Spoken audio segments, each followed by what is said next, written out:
The afternoon light filtered through the drawing-room windows of Brookstone Manor, casting golden patterns across the Persian carpet where Helena sat with her embroidery.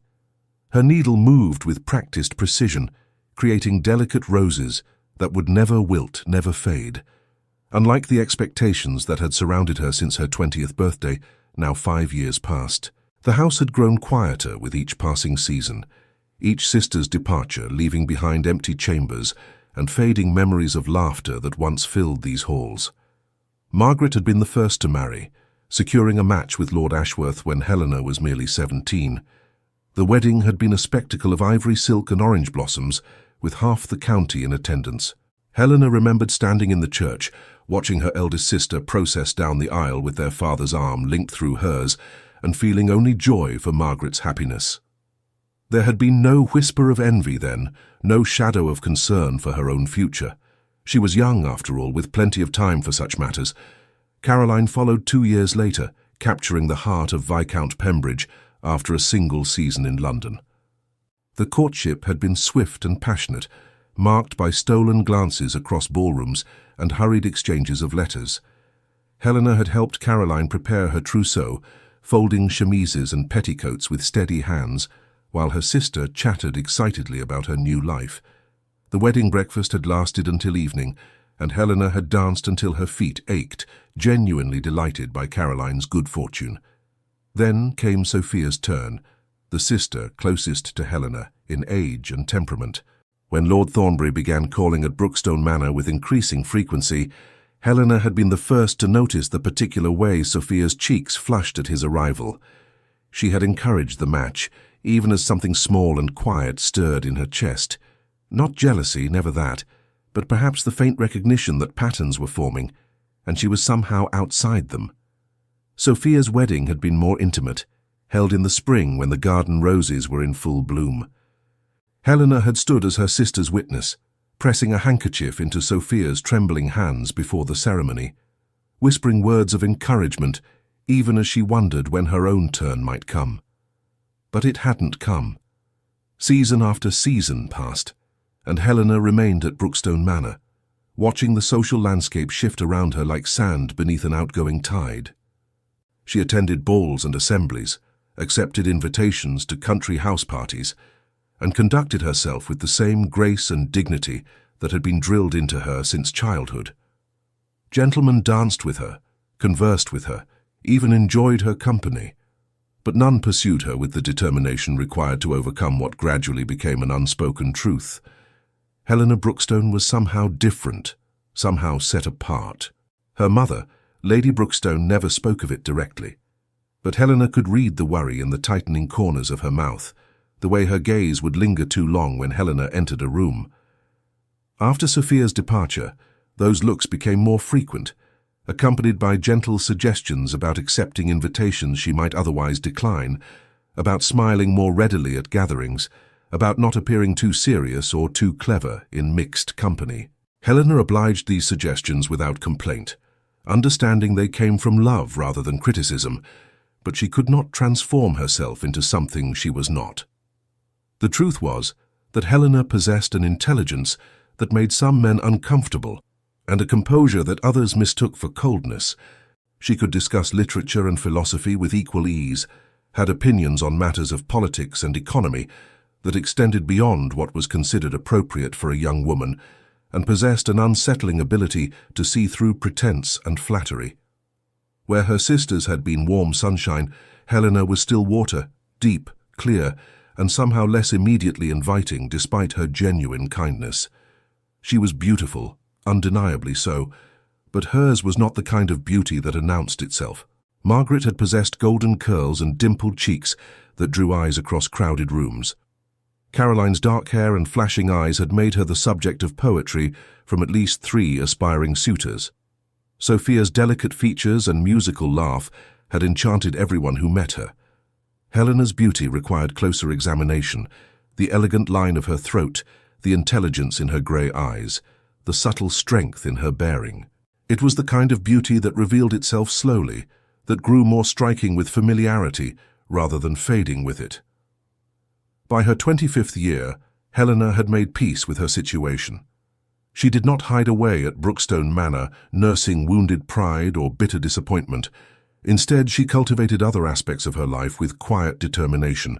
She read voraciously, building a personal library that rivaled her father's. She learned to play the pianoforte with skill, rather than merely competence. She took an active role in managing the household, developing an expertise in matters of economy and domestic administration that her mother came to rely upon. She visited tenants regularly, bringing not just charity but genuine interest in their welfare, learning their names and circumstances with the same attention she applied to her books. The village women loved her. The servants at Brookstone Manor respected her. Her father, Sir William Brookstone, took pride in her capable management of estate matters during his frequent trips to London. Only her mother seemed unable to reconcile Helena's contentment with her unmarried state, as if happiness without a husband was somehow incomplete or suspect. "You must not give up hope," Lady Brookstone would say, usually while they took tea together in the afternoon. "The right gentleman simply has not appeared yet." Helena never contradicted her mother, but privately she had stopped thinking in such terms. Hope implied waiting, expecting, looking forward to something that might never materialize. Instead, she had learned to exist fully in her present circumstances, finding meaning and purpose in the life she actually lived, rather than the one she might have lived. If marriage came, she would face it with the same dignity she brought to all things. If it did not, she would continue building a life worth living on her own terms. The season she turned 25, her parents stopped pressing her to attend every event in the county. Perhaps they sensed her quiet resistance, or perhaps they simply grew weary of the unspoken questions that followed them. Why was the youngest Brookstone daughter still unmarried? Was there some defect of character or circumstance? The speculation never reached Helena's ears directly, but she understood human nature well enough to know it existed. She bore it with the same patient grace she brought to everything else, neither seeking to justify herself nor caring overmuch what others thought. It was during this period of accepted spinsterhood, if 25 could be called such, that Helena first heard the name Edmund Fairlie spoken with particular emphasis.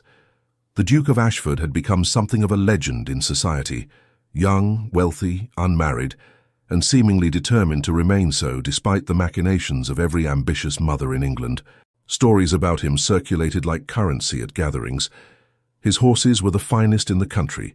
His estate in Derbyshire was magnificent beyond description. His political influence extended into the highest circles of government, and his aloofness toward marriage-minded young ladies was absolute. Helena paid little attention to such gossip. The world of dukes and their doings seemed far removed from her quiet life at Brookstone Manor. She had attended enough assemblies to know that every season produced its share of eligible bachelors who became objects of competitive pursuit, and she had learned to view such competitions with detached amusement. The desperation underlying the bright smiles and calculated encounters struck her as somehow sad, reducing what should be matters of the heart to mere strategic calculations.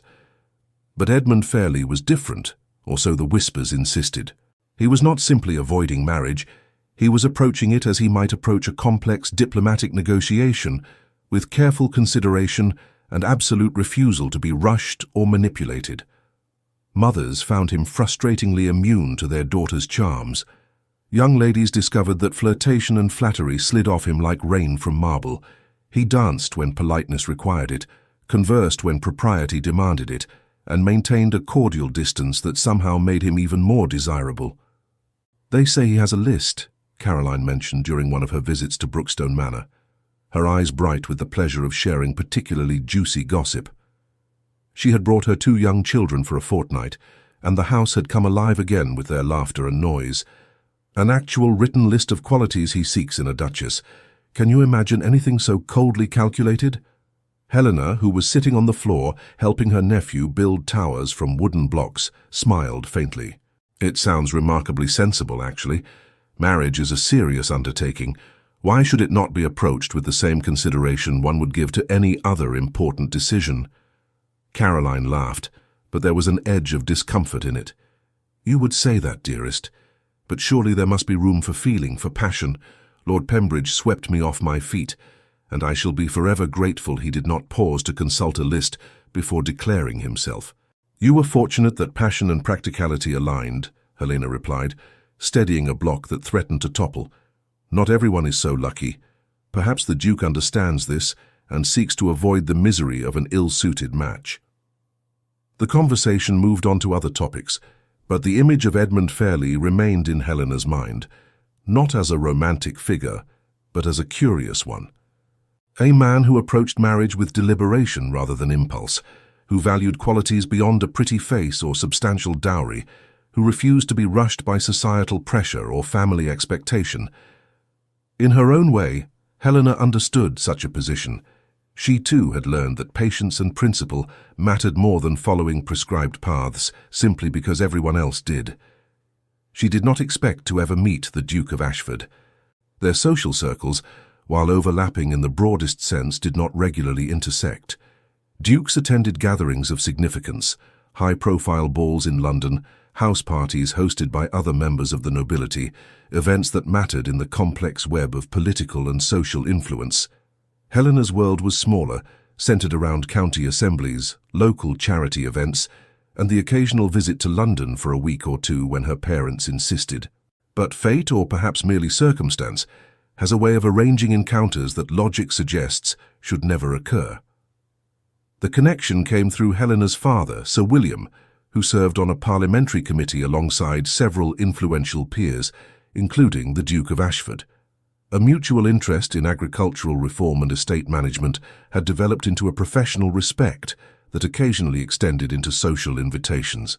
When the Duke mentioned he would be travelling through their county to inspect a property he was considering purchasing, Sir William issued a dinner invitation without thinking much of it, certainly without any matrimonial designs.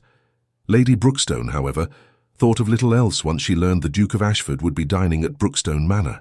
For 3 days before his arrival, the house became a flurry of activity. Menus were debated and revised, furniture was rearranged, and every surface was polished until it gleamed. Helena watched these preparations with mild amusement, understanding her mother's excitement even if she could not quite share it. "You must wear your blue silk," Lady Brookstone insisted the morning of the dinner. "It brings out your eyes beautifully, and your father says the Duke appreciates elegance without ostentation." Helena agreed without argument, though she suspected the Duke would pay little attention to what she wore.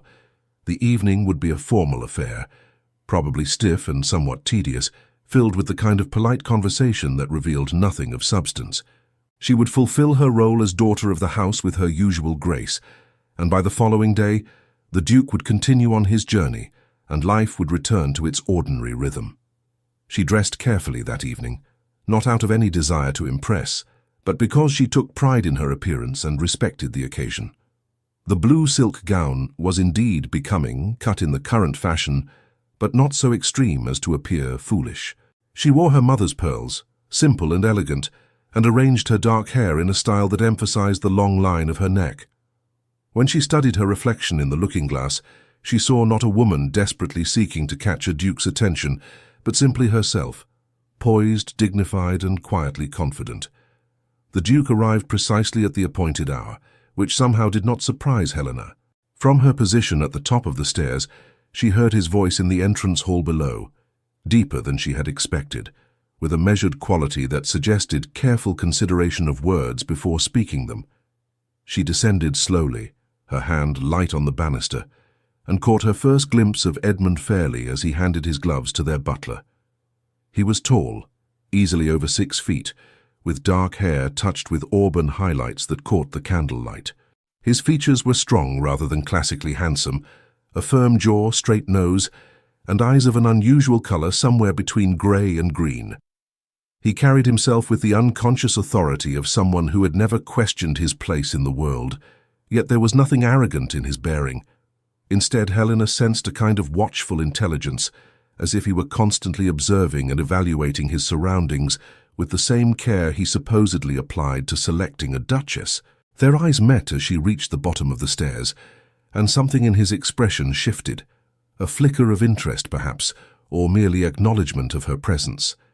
He bowed with practiced grace while her father made introductions, and when he took her hand his grip was firm but not presumptuous. "Miss Brookstone," he said, his voice as measured in direct conversation as it had sounded from a distance. "Your father speaks of you with great pride." "Your Grace is kind to say so," Helena replied, withdrawing her hand after the appropriate interval. "I hope your journey was pleasant." "Tolerable," he said, a hint of amusement touching the corners of his mouth. "Though I confess I prefer my own horses to hired ones. They have a better understanding of my temperament." It was such an unexpected admission that Helena smiled genuinely rather than merely politely. "And what temperament is that, if I may ask?" "Impatient with unnecessary delays and disinclined toward elaborate demonstrations," he said, holding her gaze. "I suspect your father's horses share similar qualities based on the specimens I observed in your stable." Before Helena could respond, her mother intervened with practiced social grace, guiding them toward the drawing room where pre-dinner conversation would unfold according to rigid custom. Helena found herself seated near the Duke, positioned so that conversation was almost obligatory while remaining appropriately public. Lady Brookstone had clearly orchestrated this arrangement, though Helena suspected the Duke was too perceptive not to notice the strategy. What followed, however, was not the awkward exchange Helena had anticipated. Instead of the usual banal pleasantries about weather and local scenery, Edmund Fairley proved to be genuinely interested in the agricultural improvements her father had implemented on the estate. He asked questions that demonstrated actual knowledge rather than polite pretense, and when Helena contributed observations about the success of crop rotation in their southern fields, he turned his attention to her with the same seriousness he had given her father. "You take an active interest in estate management?" he asked, and there was no condescension in the question, only curiosity. "I find it more engaging than embroidery," Helena replied honestly, "though I am competent at both." His laugh was unexpected, genuine and unguarded, transforming his serious features into something warmer. A useful combination, I imagine. Beauty and practicality rarely coexist so harmoniously. Helena felt her cheeks warm slightly, not from coquettish pleasure, but from the straightforwardness of his observation. He had not delivered a flowery compliment designed to flatter. Instead, he had stated what he perceived as fact, with the same directness he might note that the sky was blue or water was wet. There was something refreshing in such honesty, even if the subject was herself. Dinner proceeded with the formal precision such occasions demanded, but Helena found herself paying more attention than usual. The Duke conversed easily with her parents, demonstrating knowledge on subjects ranging from parliamentary proceedings to recent developments in natural philosophy. He did not dominate the conversation, nor did he recede into polite silence. Instead, he participated with an engaged interest that made even topics Helena normally found tedious somehow more compelling. When her mother raised the subject of his estate in Derbyshire, clearly hoping to direct conversation toward more personal matters, the Duke responded with surprising candor. "Ashford House is beautiful but lonely," he said, his expression growing more remote. "My parents died when I was young, and I inherited responsibility before I had developed the wisdom to carry it gracefully. I have spent the years since attempting to rectify that imbalance." The admission hung in the air, more revealing than he perhaps intended. Helena understood in that moment that beneath the legendary aloofness lay not coldness, but rather an acute awareness of duty and the weight of expectations. He had not avoided marriage because he disdained it, but because he understood its significance too well to approach it lightly. "Wisdom often comes through experience rather than age," Helena said quietly, drawing his attention back to her. "And the willingness to admit one's limitations is itself a form of wisdom." Something shifted in his expression, a softening, perhaps, or recognition of being understood. "You are unusually perceptive, Miss Brookstone." "Or merely observant," she replied. "The two are often confused." The evening continued, but the quality of the conversation had changed in subtle ways Helena could not quite define. The Duke seemed more present, more engaged, asking questions that suggested genuine interest rather than mere politeness. He inquired about her reading habits and seemed pleased when she mentioned works of philosophy alongside novels. He asked her opinion on a recent reform proposal being debated in Parliament, and when she offered a thoughtful response, he pursued the discussion with the same seriousness he might with her father. Lady Brookston watched these exchanges with barely concealed delight, probably already composing wedding announcements in her mind. Helena, however, remained cautious. The Duke was pleasant company, certainly more interesting than most of the gentlemen she encountered at local assemblies, but that did not mean anything significant would come of their acquaintance. He would complete his business in the county and return to his ducal responsibilities, and she would return to her comfortable existence at Brookstone Manor. As the evening drew to a close and the Duke prepared to depart, he turned to Helena with what seemed like genuine reluctance. "I wonder, Miss Brookstone, if I might impose upon your father's hospitality for another visit. I find myself curious about those agricultural improvements you mentioned, and I would value your insights on their practical application." It was a transparent excuse, and they both knew it. Helena could feel her mother practically vibrating with excitement nearby, while her father looked pleased but somewhat confused by this development. She met the Duke's gaze directly, seeing in those grey-green eyes a question that went beyond agricultural discussion. "I am certain my father would be pleased to accommodate your interest, Your Grace," she said carefully, "and I am always happy to discuss matters of practical estate management." He smiled then, and it transformed his entire countenance from remote authority to something far more approachable. "Then I shall look forward to our next conversation, Miss Brookstone." After he departed, Lady Brookstone could barely contain her enthusiasm. "The Duke of Ashford, taking such particular notice of you, Helena. Did you see how he sought your opinion, how he lingered over his farewell? This could be the making of everything." Helena, who had learned long ago to temper her mother's expectations, simply smiled and excused herself to retire for the evening. In the privacy of her chamber, she allowed herself to examine the evening more closely. Edmund Fairley had been interesting, undeniably so. Their conversation had possessed a quality of genuine exchange rather than mere social performance, but she refused to build castles of expectation on such slender foundation. She had watched her sisters marry for love, and she was glad of their happiness. But she had also learned that her path might be different, and she had made peace with that possibility. If the Duke called again, she would enjoy his company for what it was, stimulating conversation with an intelligent man. But she would not allow hope to take root, would not permit herself to imagine futures that might never materialize. Still, as she prepared for sleep that night, Helena could not entirely suppress the small flutter of something in her chest. Not hope exactly, but perhaps a cautious curiosity about what might come next. The Duke of Ashford had seen her, truly seen her, in ways that other gentlemen had not. Whether that seeing would lead anywhere beyond polite acquaintance remained uncertain, but for the first time in years, uncertainty felt less like resignation and more like possibility. And Helena, who had built a life on accepting what was, rather than yearning for what might be, allowed herself to acknowledge that perhaps, just perhaps, patience had virtues beyond mere endurance.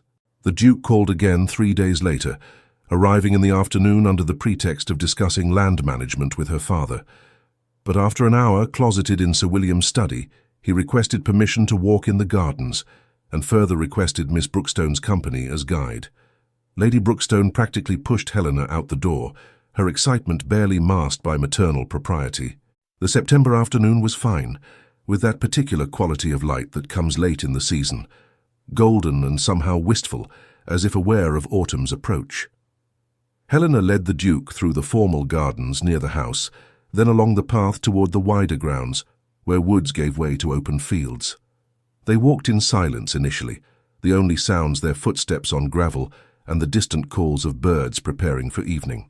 "You must forgive my transparency," Edmund said finally, his voice carrying a note of wry amusement. "I suspect neither of us truly believes I came to discuss crop rotation." Helena appreciated his directness. "No," she agreed, "though I would happily discuss it if you wished.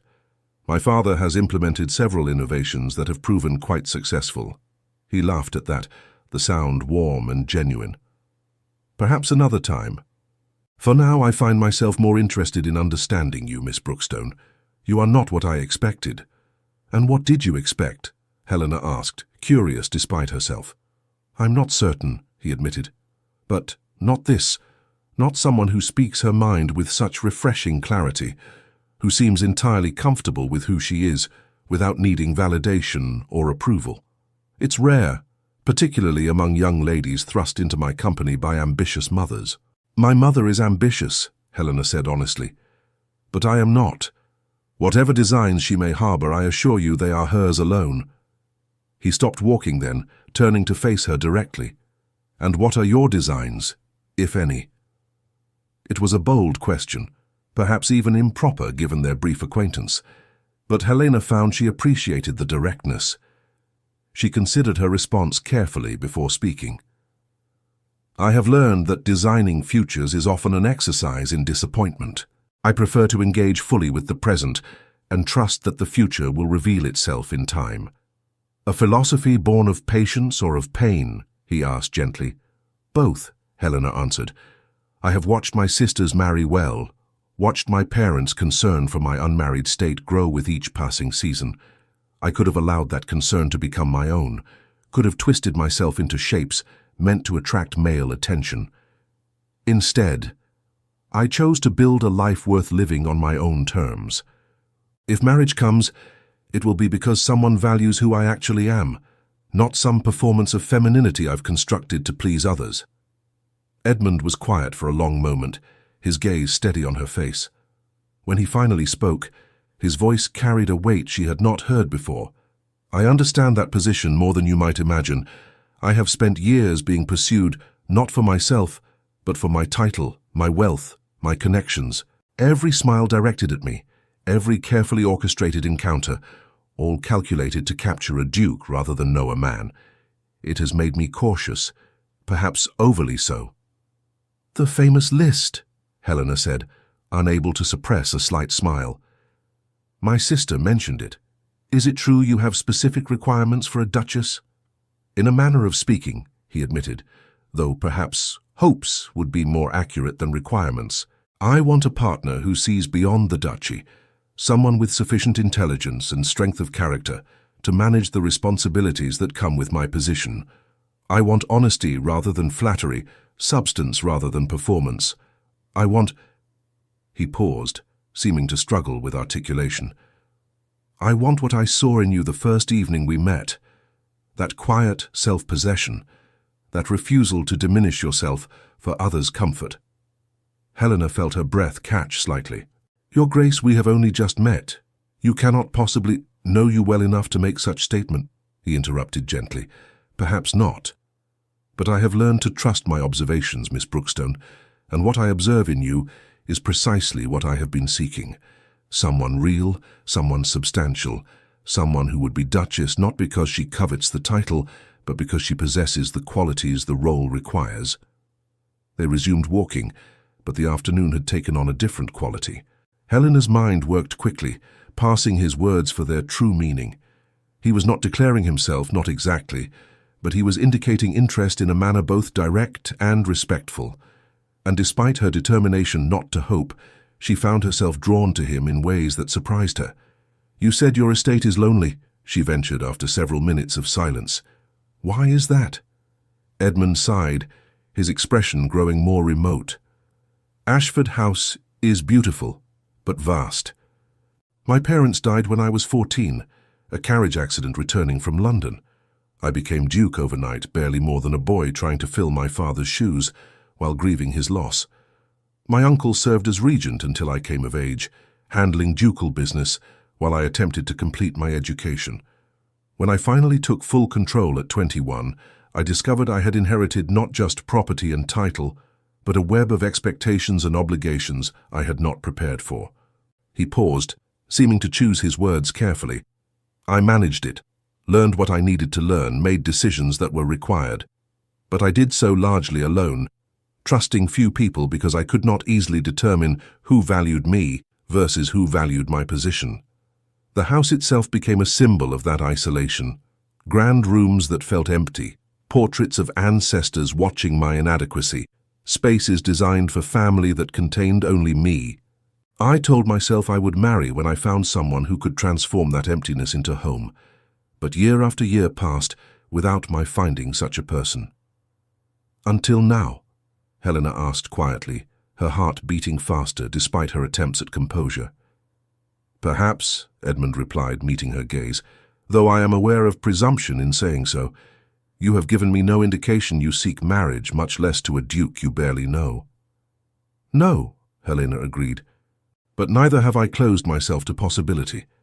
I said I do not design futures, Your Grace, but that does not mean I refuse to recognize opportunity when it presents itself. You interest me. Our conversations possess a quality I have not often experienced. Whether that interest might develop into something more— She trailed off, uncertain how to complete the thought without sounding either presumptuous or calculating. It requires time and honesty, Edmund finished for her. No performances, no elaborate courtship rituals designed to obscure rather than reveal character. Simply two people attempting to determine if they might suit one another for a lifetime of partnership. Yes, Helena said, relief flooding through her. Exactly that. They returned to the house as afternoon faded toward evening, and Edmund took his leave with a promise to call again soon. Over the following weeks, he kept that promise with remarkable consistency. He visited Brookstone Manor 3 times weekly, always properly chaperoned, always with ostensible reason related to property matters or political discussion with her father. But everyone understood the true purpose of these visits. Edmund Fairley was courting Helena Brookstone, though in a manner unlike any courtship the county had witnessed. There were no extravagant gifts, no flowery declarations, no dramatic gestures designed to sweep Helena off her feet. Instead, Edmund offered something far more valuable, his time, his attention, and his genuine self. They walked together in the gardens, discussing everything from philosophy to practical estate management. They read and analyzed poetry together in the drawing room, debating interpretations with passionate intellectual engagement. They played chess in her father's study, discovering they were evenly matched in both skill and strategic thinking. Helena learned that beneath Edmund's ducal formality lived a man of surprising warmth and dry humor. He told stories of his parliamentary work with self-deprecating wit, made observations about society's absurdities that matched her own, and demonstrated a capacity for vulnerable honesty that few people probably witnessed. He spoke of his loneliness without self-pity, acknowledged his mistakes without defensive rationalization, and revealed himself gradually as someone who had spent years building walls against exploitation that also kept out genuine connection. Edmund, in turn, discovered depths in Helena that delighted him. Her intelligence was not merely decorative but sharply analytical. Her composure came not from coldness, but from hard-won self-knowledge. Her patience was not passivity, but rather strength refined through experience. She challenged his assumptions, questioned his logic, and refused to defer to his opinions simply because he was a duke. Yet she did so with kindness, never attempting to diminish him even as she held her ground in disagreement. "You make me better," he told her one afternoon after a particularly spirited debate about parliamentary reform. "You push me to examine my positions rather than simply holding them by default. I have not had that in my life before. Someone who respects me enough to disagree with me." "Disagreement is not disrespect," Helena replied, "though many seem to confuse the two. I would not argue with you if I did not value your intelligence enough to believe you can defend your positions or gracefully acknowledge when they need revision." The county watched this unusual courtship with fascinated speculation. Some whispered that the Duke was too serious, too controlled, that surely Helena deserved more passion and romance. Others suggested Helena was calculating, angling for a duchess's coronet through strategic intelligence rather than feminine wiles. Lady Brookstone ignored all such gossip, radiating quiet satisfaction that her youngest daughter had captured the attention of the most eligible bachelor in England. But Sir William, who understood his daughter better than most, felt both pride and concern. One evening after Edmund had departed following dinner, he sought Helena out in the library where she sat reading by lamplight. "Are you happy, my dear?" he asked without preamble, settling into the chair across from her. Helena marked her place in the book and considered the question seriously. "I am content," she said finally. "Edmund is excellent company, and I value our conversations. But happy? That seems premature. We are still learning each other. Do you love him? Sir William pressed, his expression troubled. Or are you drawn to the security and position he offers? I am not drawn to his position, Helena said firmly. You know me better than that, father. If anything, the duchy is intimidating rather than attractive. But Edmund himself? She paused, examining her feelings with characteristic honesty. I find myself caring for him more each time we meet. Whether that care is developing into love, I cannot yet say, but I believe it might, given time. And does he love you? Her father asked gently. I think he might be beginning to, Helena replied, though he is too cautious to declare himself prematurely. He has been hurt by calculation and performance. I think he needs to be certain that what develops between us is genuine before he allows himself to fully feel it. Sir William nodded slowly, understanding the wisdom in such caution even as he worried for his daughter's heart.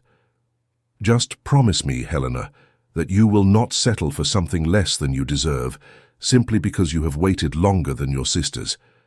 Better to remain unmarried than to enter into a union lacking true feeling. I promise, Helena said, reaching across to squeeze her father's hand. I will not marry without genuine affection and respect. Edmund has not proposed, and even if he does, I will only accept if I can do so with wholehearted conviction, rather than mere practical acceptance. The autumn deepened toward winter, and still the careful courtship continued. Edmund had business that occasionally required his presence in London or at his estate in Derbyshire, but he always returned to the county within days, as if drawn back by some force he could not entirely resist. On one such return visit, he brought Helena a gift, not jewelry or flowers, but a first edition of a philosophy text she had mentioned wanting to read. The thoughtfulness of it touched her more than any expensive bauble could have. You remembered, she said, running her fingers over the leather binding with genuine pleasure. I remember everything you tell me, Edmund replied simply. Every preference, every opinion, every small detail you share. They matter to me because you matter to me. It was the closest he had come to a declaration, and Helena felt her careful composure waver. Edmund, she said softly, using his given name for the first time without his title, I want you to know that I see you. Not the Duke of Ashford, not the position or the property, but the man behind all of that, and what I see I very much like. His expression transformed, something fierce and vulnerable crossing his features simultaneously. He reached for her hand, his touch warm and slightly trembling. Helena, he said, his voice rough with emotion barely contained, I have been afraid to hope. Afraid that what I feel might be my own desperation, making me imagine connection where none truly exists. But when you look at me like that, when you speak with such clarity, I cannot help but believe this might be real. It is real, Helena whispered, her own voice unsteady. At least for me it is.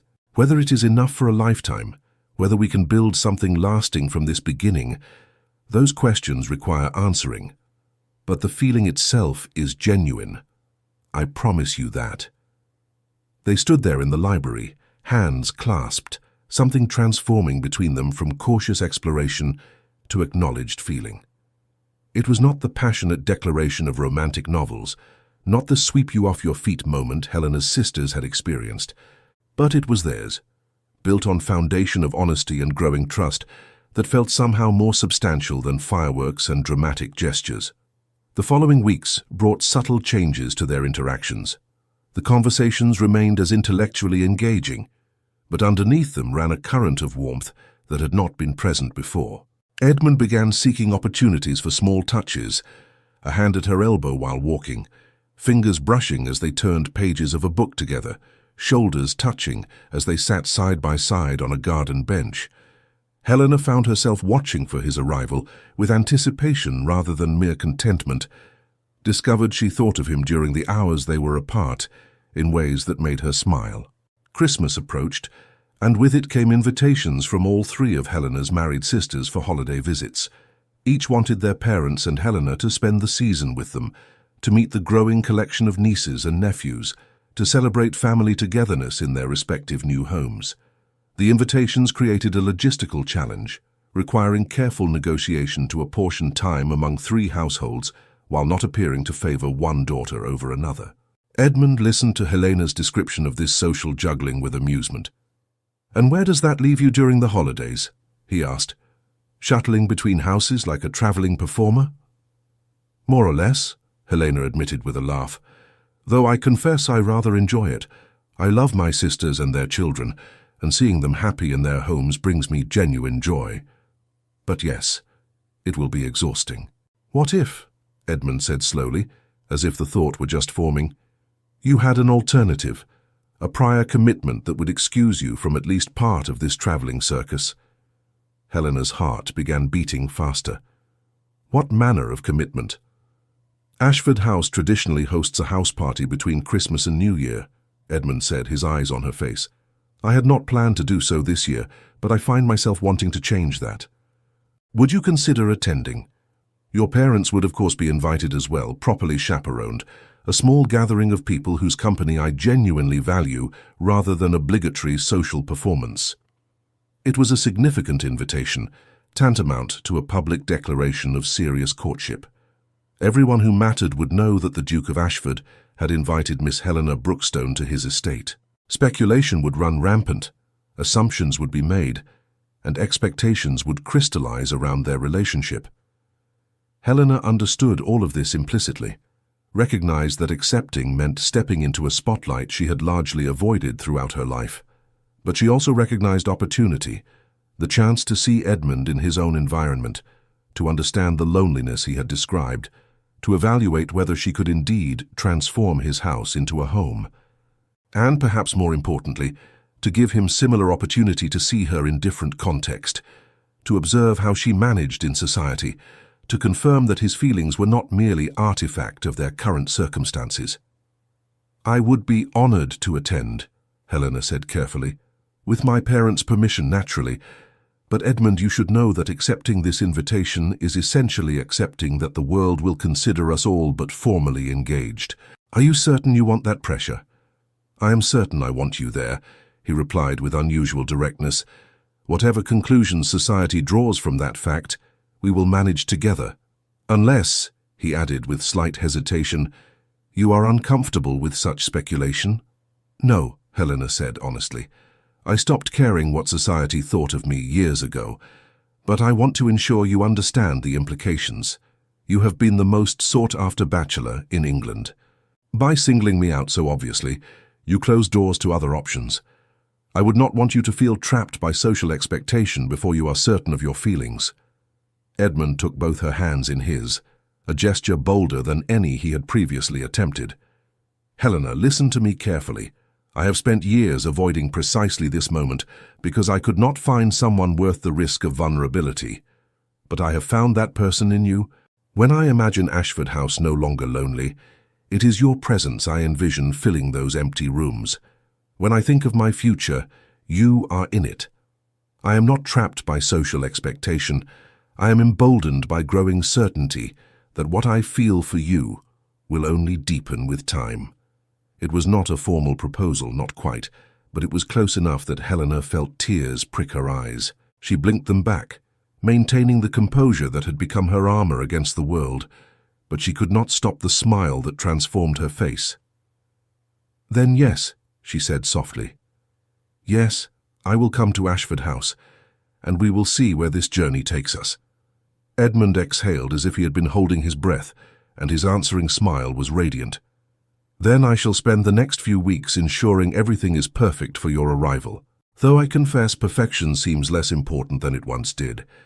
You have taught me that authenticity matters more than flawless performance." The invitation to Ashford House set off a flurry of activity at Brookstone Manor. Lady Brookstone practically glowed with triumph, already imagining her daughter as a duchess. Sir William remained more cautious, but could not hide his pleasure at seeing Helena genuinely happy. Preparations began for the journey to Derbyshire. Gowns to be selected and packed, arrangements to be made with the sisters regarding altered holiday plans, speculation to be managed about what this invitation truly meant. Helena herself felt a strange mixture of excitement and calm. She was stepping into unknown territory, accepting a path she had long since stopped expecting to walk. But she did so with open eyes and honest heart, without illusions about instant transformation or guaranteed outcomes. Edmund Fairley had seen her truly, had chosen her, not despite who she was, but because of it. And she had done the same for him, seeing past the title to the lonely man seeking genuine connection. Whether that mutual seeing would be enough to build a marriage remained to be determined. But for the first time since watching her sisters marry one by one, Helena allowed herself to hope that patience might indeed lead somewhere worth going. She had not sought the Duke's attention, had not competed for his favor, had not twisted herself into shapes meant to attract him. She had simply been herself, and somehow, miraculously, that had been exactly what he wanted. As December progressed toward their departure for Ashford House, Helena found herself returning again and again to Edmund's words. Authenticity matters more than flawless performance. It was a philosophy she had lived by necessity, having learned years ago that she could not successfully pretend to be something she was not. But to hear it articulated and valued by someone else, particularly by someone of Edmund's status and experience, felt like validation she had not realized she needed. The world had overlooked her while celebrating her sisters. Society had written her off as too serious, too intelligent, too comfortable in her own skin to properly pursue a husband. But Edmund had not overlooked her. He had seen precisely those qualities society found off-putting and recognized them as valuable. In doing so, he had given Helena something precious, confirmation that waiting for genuine connection rather than settling for available option had been the right choice all along. And so as snow began dusting the grounds of Brookstone Manor and Christmas approached, Helena prepared for a journey that might change her life. Not with desperate hope or anxious expectation, but with the same quiet dignity she brought to all things, open to possibility while remaining firmly grounded in who she was. She had watched her sisters marry lords one by one and had borne the weight of unspoken questions about her own future with patience and grace. But now perhaps it was her turn. Not to marry a lord in a flurry of conventional romance, but to potentially become duchess to a man who valued her mind as much as any superficial attribute, who sought partnership rather than ornament, who offered something deeper and more lasting than passionate declarations that might fade with familiarity. The Duke of Ashford had not swooped in to rescue Helena from spinsterhood. Instead, he had recognized in her a kindred spirit, someone else who refused to compromise authentic self for social acceptance, someone who understood that genuine connection required time and honesty, someone patient enough to wait for something real rather than seize something merely available. And Helena, who had built a life worth living on her own terms, now faced the possibility of sharing that life with someone who appreciated rather than merely tolerated her independence. Whether they would ultimately suit each other for the profound commitment of marriage remained uncertain. But the journey toward that answer promised to be worth taking, and Helena Brookstone, overlooked youngest daughter turned Duchess-in-waiting, walked toward it with characteristic grace and quiet strength that had always defined her. The journey to Derbyshire took 2 days, with an overnight stop at a coaching inn halfway between Brookstone Manor and Ashford House. Lady Brookstone spent most of the travel time offering advice Helena had not requested, how to comport herself among ducal company, which topics to avoid in mixed conversation, the importance of appearing gracious rather than intellectual. Helena listened with patient tolerance, understanding her mother's anxiety even if she had no intention of modifying her behavior to match these suggestions. Sir William, observing his daughter's composure, felt both pride and lingering concern. He had watched Helena transform over the years from a hopeful young girl into a woman of remarkable self-possession, and he understood that transformation had not come without cost. Rejection, even silent and unspoken, leaves marks on the soul. That Helena had transmuted disappointment into dignity spoke to her strength, but Sir William worried that she might have built walls so sturdy that genuine feeling could no longer penetrate them. "You seem remarkably calm," he remarked to Helena during a quiet moment at the inn while his wife rested before dinner. "Are you not anxious about meeting the Duke's friends and associates?" Helena considered the question while gazing out the window at winter countryside rendered beautiful by frost. "I am curious," she admitted, "but anxiety seems wasted energy. Either they will accept me or they will not. Edmund's opinion is the only one that truly matters, and I believe we understand each other well enough now that his regard is secure." "And your regard for him?" Sir William pressed gently. "Is that equally secure?" "It grows daily," Helena replied honestly. "I cannot yet say I love him with the certainty my sisters claimed when they married, but I feel deep affection, respect, and a sense of rightness when we are together. Perhaps love comes differently for different people. Perhaps what I feel is a quieter version that will prove more enduring precisely because it developed gradually rather than erupting all at once." Sir William nodded, reassured somewhat by her thoughtfulness. "Just remember, my dear, that you need not accept him if doubt remains. You have built a good life at Brookstone Manor. Do not abandon it for position if genuine feeling is absent." "I promise," Helena said, squeezing her father's hand. "I am old enough and wise enough to know my own heart. I will not marry without genuine conviction that it is right." They arrived at Ashford House late the following afternoon, as winter twilight painted the sky in shades of lavender and grey. The estate was even more magnificent than descriptions had suggested, a sprawling manor house of honey-coloured stone, surrounded by grounds that stretched toward distant hills. Even in winter's dormancy, the landscaping revealed meticulous attention and substantial resources.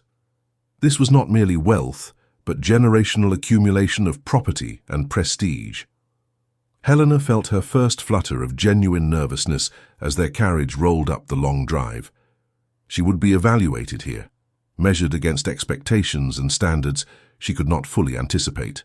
Society would be watching to determine if the youngest Brookstone daughter was suitable Duchess material, if Edmund's unusual choice reflected wisdom or eccentric poor judgment. But then Edmund appeared at the entrance to greet them personally, rather than waiting inside with formal distance, and Helena's anxiety subsided. He looked distinguished in evening attire, his dark hair slightly wind-blown from standing outside, his expression transforming from careful composure to genuine warmth as his gaze found Helena's. "You came," he said simply, as if there had been doubt. "I said I would," Helena replied with slight smile. "I do not make promises lightly." "No," Edmund agreed, stepping forward to hand her down from the carriage himself, rather than leaving the task to servants. "That is one of many things I admire about you." His fingers lingered on hers a moment longer than propriety strictly required, a small gesture that nevertheless conveyed volumes about his relief at her arrival. The house party had not yet begun. Other guests would arrive tomorrow, so this evening would belong to her family and Edmund, an opportunity to acclimate before facing broader society's scrutiny. Ashford House's interior matched its external grandeur. High ceilings, elaborate plasterwork, paintings that spoke of centuries of collected taste and wealth. But Edmund's description of loneliness proved accurate. Despite its beauty, the house felt somehow hollow, as if waiting to be truly inhabited rather than merely occupied. Rooms designed for gatherings stood too quiet, spaces meant for family echoing with absence. Helena understood immediately what Edmund had tried to convey. This was not a home, but a monument to ducal heritage, impressive but ultimately cold. Transforming it into something warmer would require more than redecorating. It would demand the kind of genuine life that came from people who loved each other, filling these spaces with authentic presence. "Your home is beautiful," she said carefully as Edmund gave them a brief tour before they retired to dress for dinner. "But lonely," he finished for her. "As I warned, I have often thought it would be kinder to leave it closed, to live in the much smaller property I maintain in London. But duty requires presence here, attention to the land and tenants who depend on ducal management. So I endure the emptiness and try not to dwell on what this house might be with proper family to fill it." "Family can be created," Helena said softly. "It need not only be inherited." Edmund's expression grew intensely focused on her face. "Yes," he said simply. "That is exactly what I hope to discover." Dinner that evening was an intimate affair, just the four of them in a dining room that could have easily accommodated 30. Lady Brookstone maintained a flow of cheerful conversation, clearly delighted by every detail of the house and eager to see Helena established as its mistress. Sir William proved more subdued, observing the interaction between his daughter and the Duke with paternal scrutiny that Edmund seemed to sense and respect. "Your tenants are well housed," Sir William remarked, having noticed several cottages during their arrival. "That speaks well of your stewardship." "I learned early that a duke's responsibility extends beyond his own comfort," Edmund replied. "My uncle taught me that the title means nothing if those dependent upon it suffer neglect. I cannot claim perfection in management, but I do attempt conscientiousness." "Attempting conscientiousness is itself a form of success," Helena interjected. "Perfection is an impossible standard that serves mainly to paralyze action. Better to act with good intention and adjust course as needed than to wait for certainty that never arrives." Edmund's expression warmed with appreciation for her insight. "You have a gift for articulating truths I sense but cannot quite capture in words. It is one of many reasons I find your company so valuable." The evening progressed with comfortable conversation, and by the time they retired for the night, Helena felt some of her nervousness had been justified but ultimately manageable. Ashford House was intimidating in its scale and grandeur, but Edmund's genuine warmth provided anchor against that intimidation. She could envision herself here, could imagine transforming these formal spaces into something more welcoming, though the magnitude of such undertaking was sobering. Her assigned chamber was beautiful, a spacious room with windows overlooking the grounds, furnished with obvious care for guest comfort. A fire burned cheerfully in the hearth, and her belongings had been unpacked with efficient discretion. Yet as Helena prepared for bed, she found herself drawn to the window, looking out at moonlight on winter landscape and thinking about the path that had brought her here. She had spent years reconciling herself to spinsterhood, building a life that did not depend on male validation or marital status for meaning. That independence had been hard-won, forged through quiet determination and refusal to diminish herself for others' comfort. Now she stood on the precipice of potentially surrendering that independence, joining her life to someone else's in the profound intimacy marriage required. The thought should have terrified her. Instead, she felt cautious optimism. Edmund was not asking her to become someone different. He valued her precisely for the qualities that had kept other suitors at distance. If she married him, it would not be surrender but rather expansion, taking the life she had built alone and sharing it with someone who appreciated rather than merely tolerated her authentic self. The following day brought the arrival of other house party guests. Edmund had kept his promise about intimate gathering, only 8 additional people beyond Helena's family. There were Lord and Lady Pembridge, Caroline's in-laws, whom Helena knew slightly from previous encounters. Sir James Whitmore, a parliamentary colleague of both Edmund's and her father's. The Honourable Thomas Ashworth and his sister, Miss Julia Ashworth, distant cousins of Edmund's who served as unofficial family when he required such presence. And finally, the Dowager Duchess of Somerton, an elderly woman of formidable reputation who had been friend to Edmund's late mother. Helena understood immediately that this carefully curated guest list served dual purposes. Edmund wanted people whose company he genuinely valued, rather than obligatory social performances. But he also wanted witnesses, respected members of society, who could observe their interaction and either validate his choice or raise concerns if they perceived fundamental unsuitability. The realization was both touching and slightly intimidating. Edmund took this seriously enough to subject their relationship to informed scrutiny, rather than simply following his own inclination without external input. It spoke to his conscientiousness, his awareness that a duke's marriage had implications beyond personal happiness, but it also meant Helena would spend the next several days essentially on trial, being evaluated for qualities she might or might not possess. She met the assembled guests that afternoon in the drawing room, noting how they studied her with varying degrees of curiosity. Lady Pembridge was warm and welcoming, having known Helena for years through the family connection. Sir James Whitmore proved cordial but reserved, clearly waiting to form his own opinion, rather than accepting anyone else's assessment. The Ashworth siblings were younger, closer to Helena's age, and seemed genuinely pleased that Edmund had finally singled someone out for particular attention. But it was the Dowager Duchess who commanded attention and inspired the most anxiety. She was perhaps 70, elegantly dressed in deep purple silk that matched her imperious bearing. Her eyes were sharp and assessing as they swept over Helena, missing nothing. Not the quality of her gown, nor her posture, nor the way she met that scrutiny without flinching. "So, you are the young woman who has captured Ashford's interest," the Dowager said without preamble, her tone revealing nothing of her opinion. "He speaks very highly of your character and intelligence." "Your Grace is kind to say so," Helena replied with carefully calibrated courtesy, respectful without being obsequious. "The Duke has been most generous in his attentions." "Generosity has nothing to do with it," the Dowager said tartly. "Ashford does nothing from mere kindness. If he has chosen to pursue you, it is because he perceives qualities he values. The question is whether those qualities will prove sufficient for the demands of his position." It was a challenge, clearly intended to test Helena's composure under direct examination. She could feel everyone in the room watching, waiting to see how she would respond to such bluntness. Lady Brookstone looked appalled, Sir William tense, but Edmund's expression showed only calm interest, as if curious how Helena would handle this confrontation. "I cannot speak to sufficiency, Your Grace," Helena said evenly. "That determination belongs to the Duke, not to me. What I can say is that I do not seek his position. I value the man himself. Whether that value is reciprocated adequately to justify marriage remains to be discovered.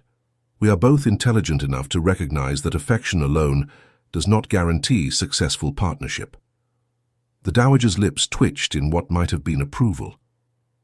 "A diplomatic answer. But tell me, Miss Brookstone, what would you change about Ashford House if you became its mistress?" Helena recognized the trap in the question.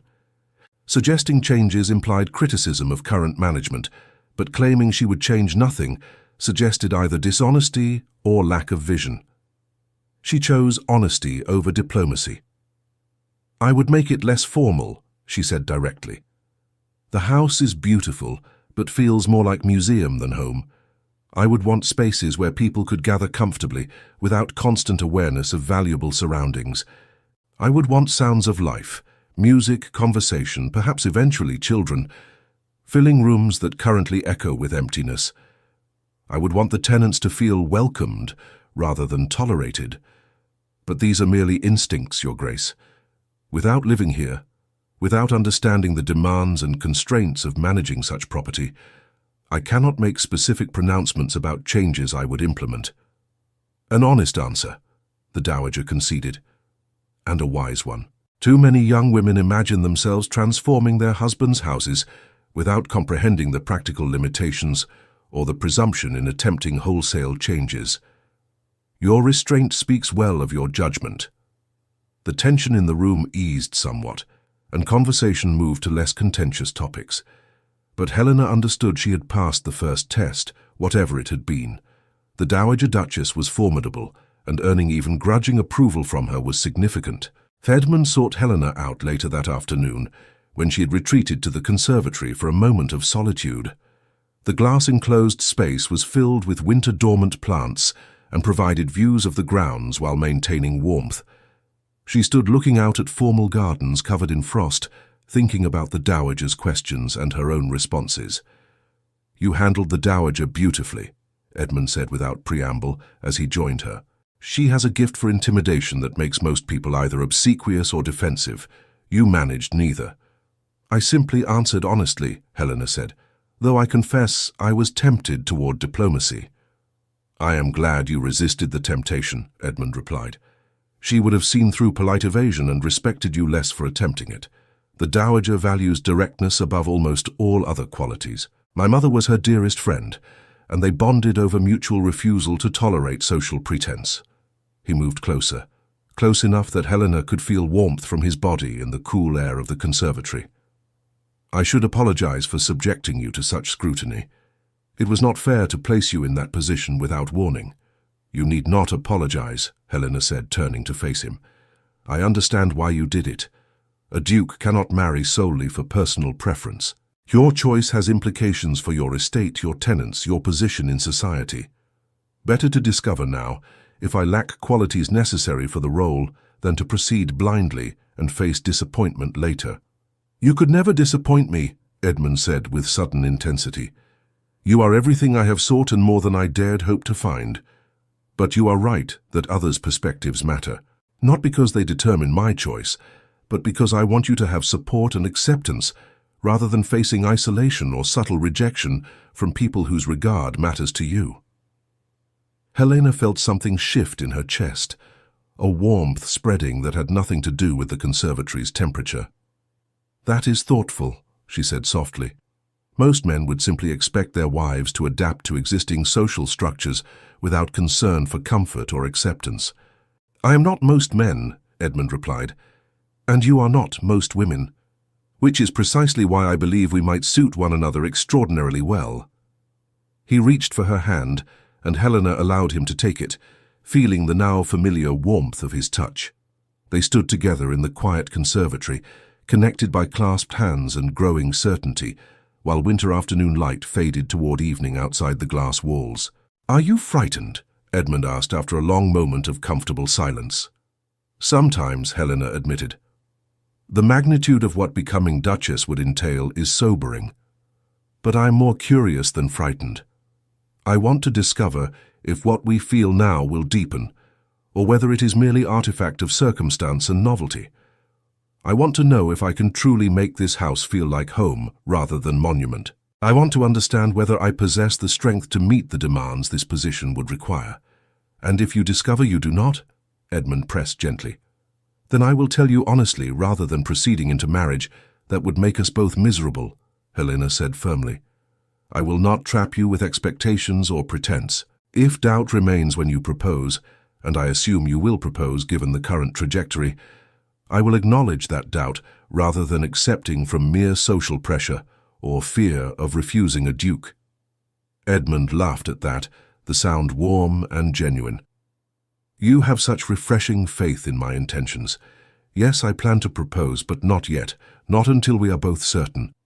This house party serves partly as test, but also as opportunity for us to see each other in different contexts, to confirm that what we feel is substantial enough to support lifelong commitment. Then we are agreed, Helena said, squeezing his hand.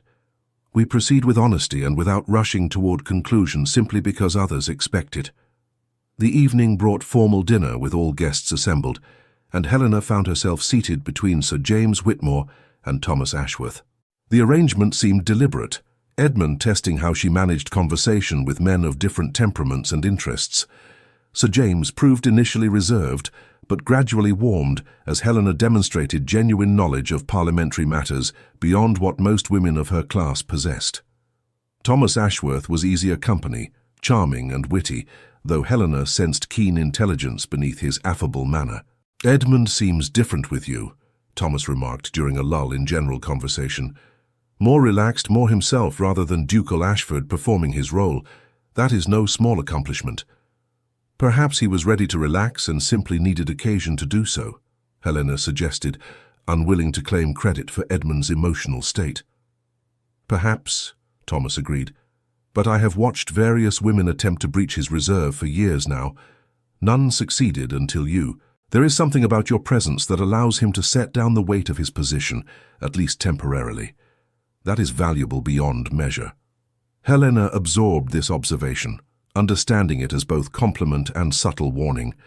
If she became Edmund's Duchess, she would carry responsibility for providing him sanctuary from the constant demands of his position. That was a different kind of pressure than she had previously considered, not just managing a household or navigating society, but serving as emotional anchor for someone carrying burdens she could barely imagine. After dinner, the ladies retired to the drawing room while the gentlemen remained for port and masculine conversation. The Dowager Duchess took the opportunity to continue her assessment of Helena, though with slightly less aggressive questioning than earlier. "Tell me about your sisters," she commanded. "Ashford mentioned they all married before you. Was that difficult?" Helena appreciated the directness, even as she recognized the complexity of the question. "It was instructive," she said after considering her response. I watched each sister find happiness with men who suited them, and I was genuinely glad of their contentment. But yes, there were moments of wondering why similar fortune eluded me, what I might lack that they possessed. And your conclusion? The dowager pressed. That I did not lack anything essential, Helena replied. Rather, I possessed qualities that took longer to be properly appreciated. I am not the easy choice, the comfortable option.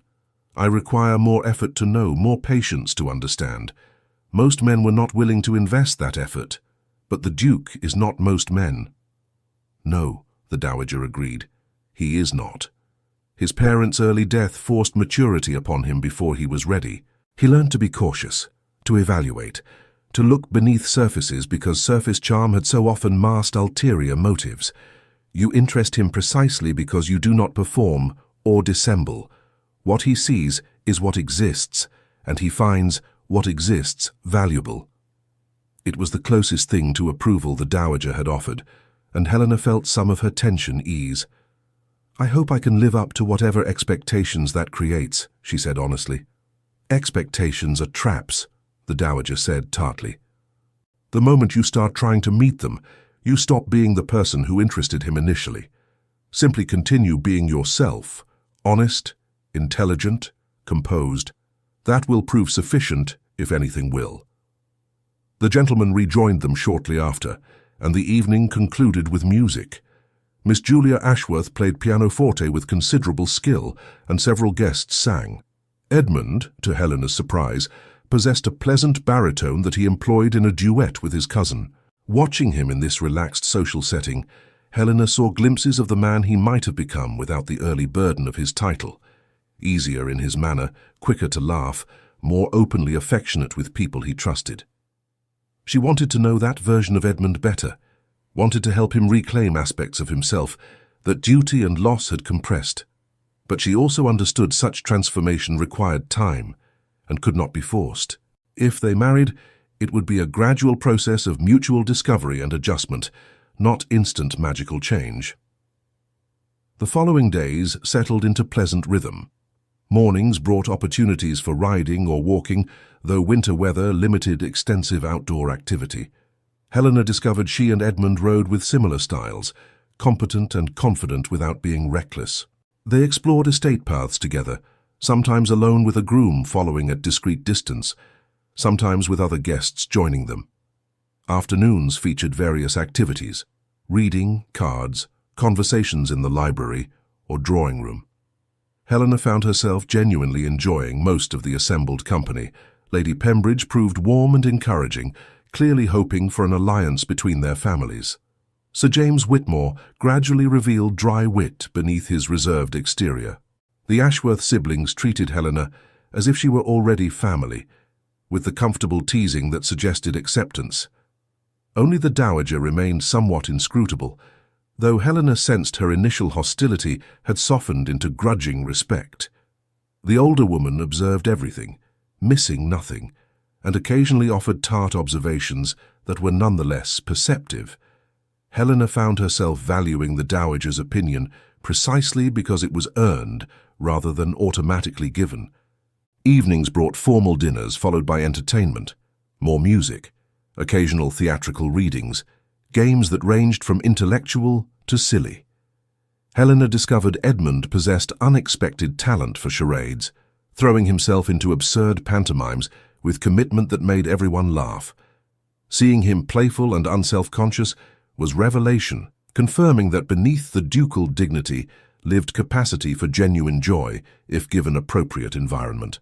On the third night of the house party, Edmund invited Helena to view his library, a magnificent room occupying an entire wing of the house, filled floor to ceiling with volumes collected over generations. They wandered among the shelves with only a single lamp for illumination, discussing favorite authors and philosophical questions the books inspired. "This is where I spent most of my youth," Edmund told her, trailing fingers along leather spines with obvious affection. "After my parents died, I retreated here. Books became my companions, my teachers, my escape from responsibilities I was not ready to shoulder. I think I know this room better than any other space in the house." "It is beautiful," Helena said sincerely, observing the careful organization, the obvious care in maintaining these volumes. "Though I confess your collection is overwhelming, I could spend years here and not exhaust the possibilities." "Then you understand why I am never lonely in this room," Edmund said. "Only in the others, where I am surrounded by reminders of family I lost and family I have not yet created." They had reached a secluded corner of the library, away from the door and any possibility of observation. Edmund turned to face Helena fully, his expression more vulnerable than she had yet witnessed.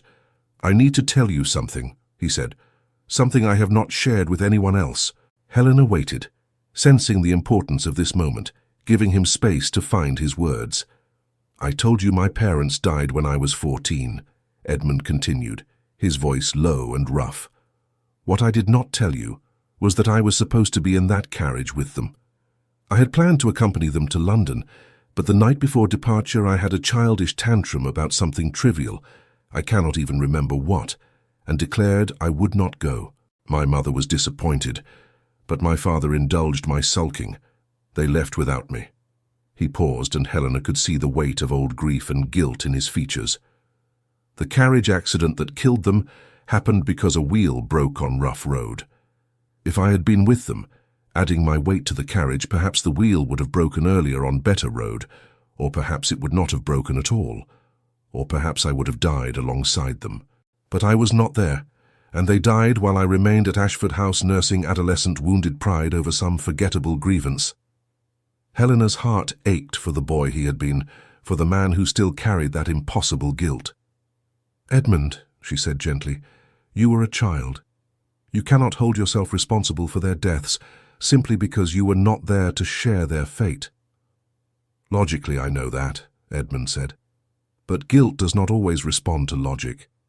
I have spent years telling myself I could not have prevented the accident, that my presence would likely have changed nothing. But the doubt remains. If I had been less selfish, less childish, if I had gone with them as planned, might they still be alive? Or you might be dead as well," Helena pointed out softly. "And England would have lost a conscientious duke who genuinely cares about the welfare of those dependent upon him. Your survival was not punishment, Edmund. It was chance, accident, the randomness of fate that affects us all." "I know," he whispered, "but knowing does not always mean feeling.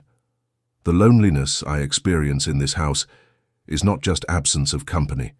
It is weighted with awareness that my family should still be here, that I am alone because of decisions made decades ago that I somehow feel responsible for, despite their being utterly beyond my control." Helena reached for his hand, holding it firmly. "Then we must create new associations," she said with quiet conviction. "Not to erase your parents' memory, but to add new memories that do not carry the same burden. You deserve to fill this house with life and love, not haunted by tragedy.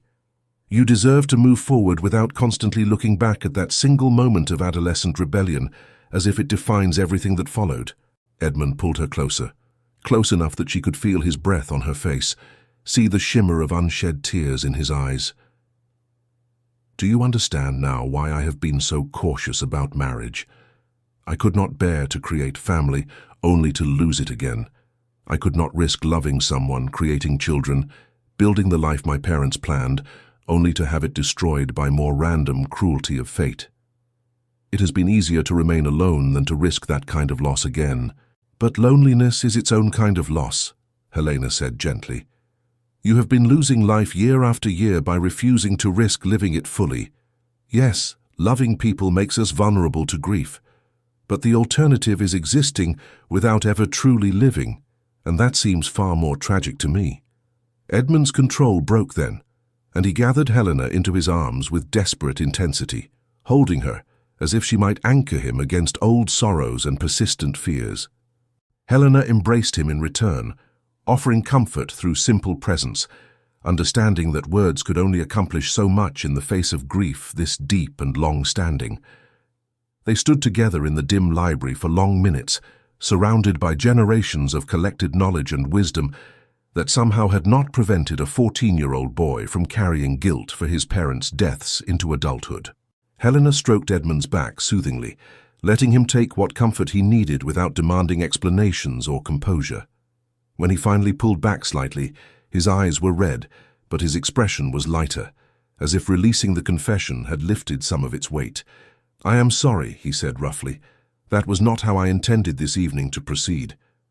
"Do not apologize for being human," Helena replied firmly. "You have carried this alone for too long. If nothing else comes from our acquaintance, at least you have shared this burden with someone who will not use it against you or judge you for feeling what any child would feel in similar circumstances." "You are extraordinary," Edmund said, his voice filled with wonder. "I reveal my deepest weakness, the shame I have carried for 18 years, and you simply accept it without judgment or diminishment. How did I find you, Helena? How did I get so fortunate after convincing myself I would never risk connection again?" "Perhaps we found each other," Helena suggested. "Perhaps we both needed to become who we are, you cautious from loss, me patient from apparent rejection, before we could recognize the value of what we might create together." Edmund cupped her face with both hands, his touch gentle despite the intensity of his gaze. "I am going to kiss you," he said, not asking permission but rather giving her opportunity to refuse. Helena's heart began racing, but she met his eyes steadily. "Yes," she said simply. His lips met hers with tender care, as if she were precious and fragile despite her demonstrated strength. The kiss was chaste by most standards, closed mouth and brief, but it carried profound meaning nonetheless. It was Edmund's vulnerability meeting Helena's acceptance, loneliness finding connection, caution finally taking risk. When they separated, both were breathing slightly faster, the air between them charged with newly acknowledged feeling. "I love you," Edmund said quietly, the words sounding as if pulled from somewhere deep within him. "I did not plan to say that yet, but it is true. I love you, Helena Brookstone, and I want to marry you if you will have me." Helena felt tears prick her eyes even as she smiled. "I love you too," she replied, the truth of it settling into her bones as she spoke.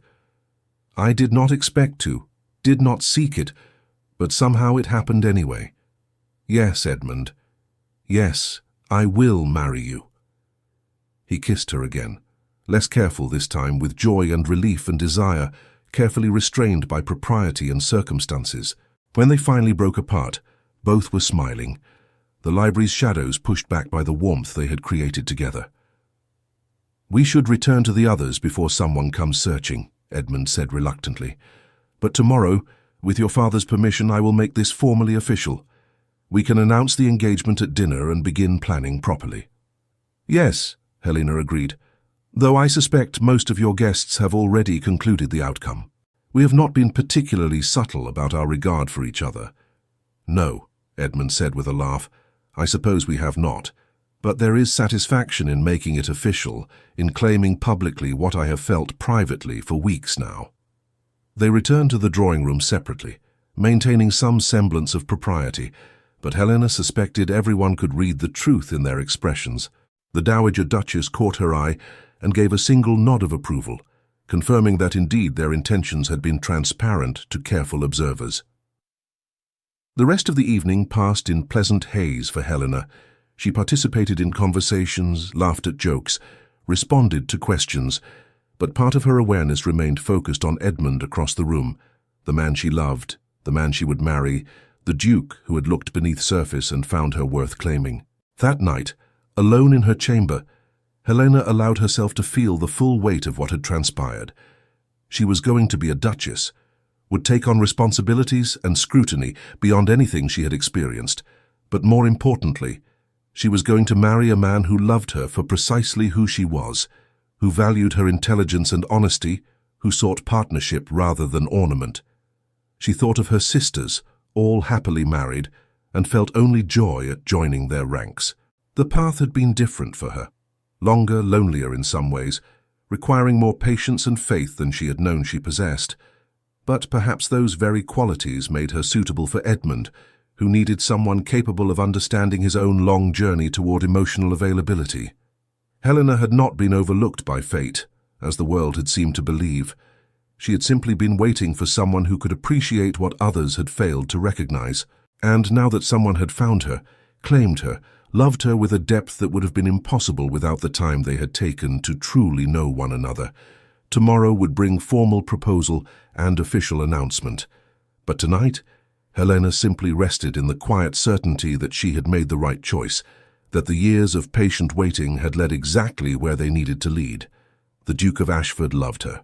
And Helena Brookstone, youngest sister, overlooked daughter, woman of quiet strength and dignity, loved him in return. It was enough. It was everything. Part 3 morning brought fresh snowfall that transformed Ashford House's grounds into a winter wonderland of pristine white.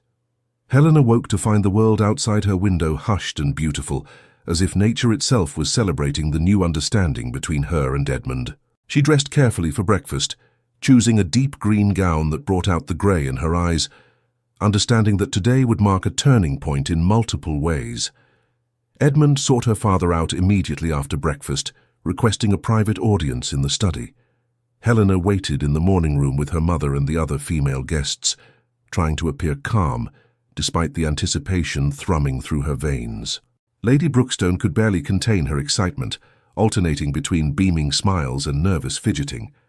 "My dear girl," she whispered, squeezing Helena's hand, "this is everything I hoped for you. The Duke of Ashford. I confess I worried, after your sisters married so well, that perhaps fate had forgotten you. But it seems you were simply waiting for the grandest match of all." Helena appreciated her mother's joy, even if the reasoning behind it differed from her own feelings.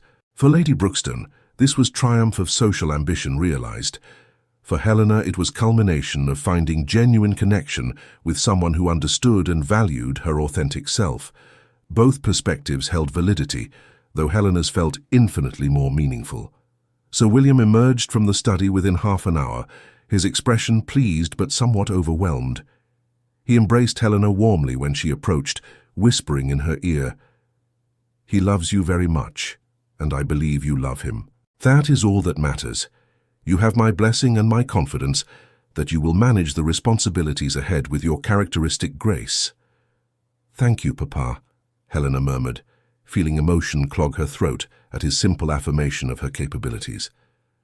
Edmund appeared moments later, his expression radiating quiet joy.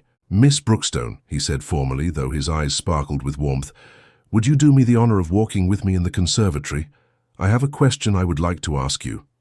It was pure formality. Everyone knew what question he intended, and everyone understood she would accept. But Helena appreciated the gesture nonetheless. She took his offered arm, and they walked together through corridors now familiar, toward the glass-enclosed space where they had previously discussed her candidacy for his duchess. The conservatory was warm despite winter cold outside, heated for the plants that drowsed through the season. Edmund led Helena to a bench near the center of the space, where they could see garden views while remaining in comfortable warmth. He took both her hands in his expression serious despite the happiness evident in his features. "Helena," he began, his voice steady but filled with emotion, "I never expected to find someone who understood me as you do, who saw past my title to the lonely man beneath it. You have transformed my understanding of what marriage might be, not obligation or alliance, but genuine partnership with someone whose presence makes everything better." He paused, seeming to gather his thoughts. "I know I am not the easiest man to love. I carry grief and guilt that sometimes make me remote. I have responsibilities that will demand time and attention, even when I would rather focus solely on you. My position brings scrutiny and expectation that will affect you as well if you accept my proposal. But I promise to honor you, to value your intelligence and independence, to create with you a marriage based on honesty and mutual respect." Edmund released one of her hands to withdraw a small velvet box from his coat pocket. Opening it, revealed a ring of stunning beauty, a large sapphire surrounded by diamonds, set in gold, that caught the winter light and blazed with inner fire. "This was my mother's betrothal ring," Edmund said quietly. "The Dowager Duchess has been keeping it safe these many years, waiting for me to find someone worthy of wearing it. I believe that person is you, Helena. Will you marry me? Will you become my Duchess, my partner, my wife?" Helena felt tears slide down her cheeks despite her attempt at composure. "Yes," she said, her voice thick with emotion. "Yes, Edmund, I will marry you. I will be your Duchess, your partner, your wife. I will help you transform Ashford House from monument to home. I will stand beside you through whatever challenges come. I love you, and I choose you, freely and completely." Edmund slipped the ring onto her finger, a perfect fit, as if it had been made for her rather than inherited from his mother. Then he pulled her into his arms, holding her tightly while she wept quietly against his shoulder. These were not tears of sadness, but rather overwhelming joy and relief that the long wait had finally led here, to this moment, to this man who loved her. They remained in the conservatory for some time, simply holding each other and speaking quietly about their future.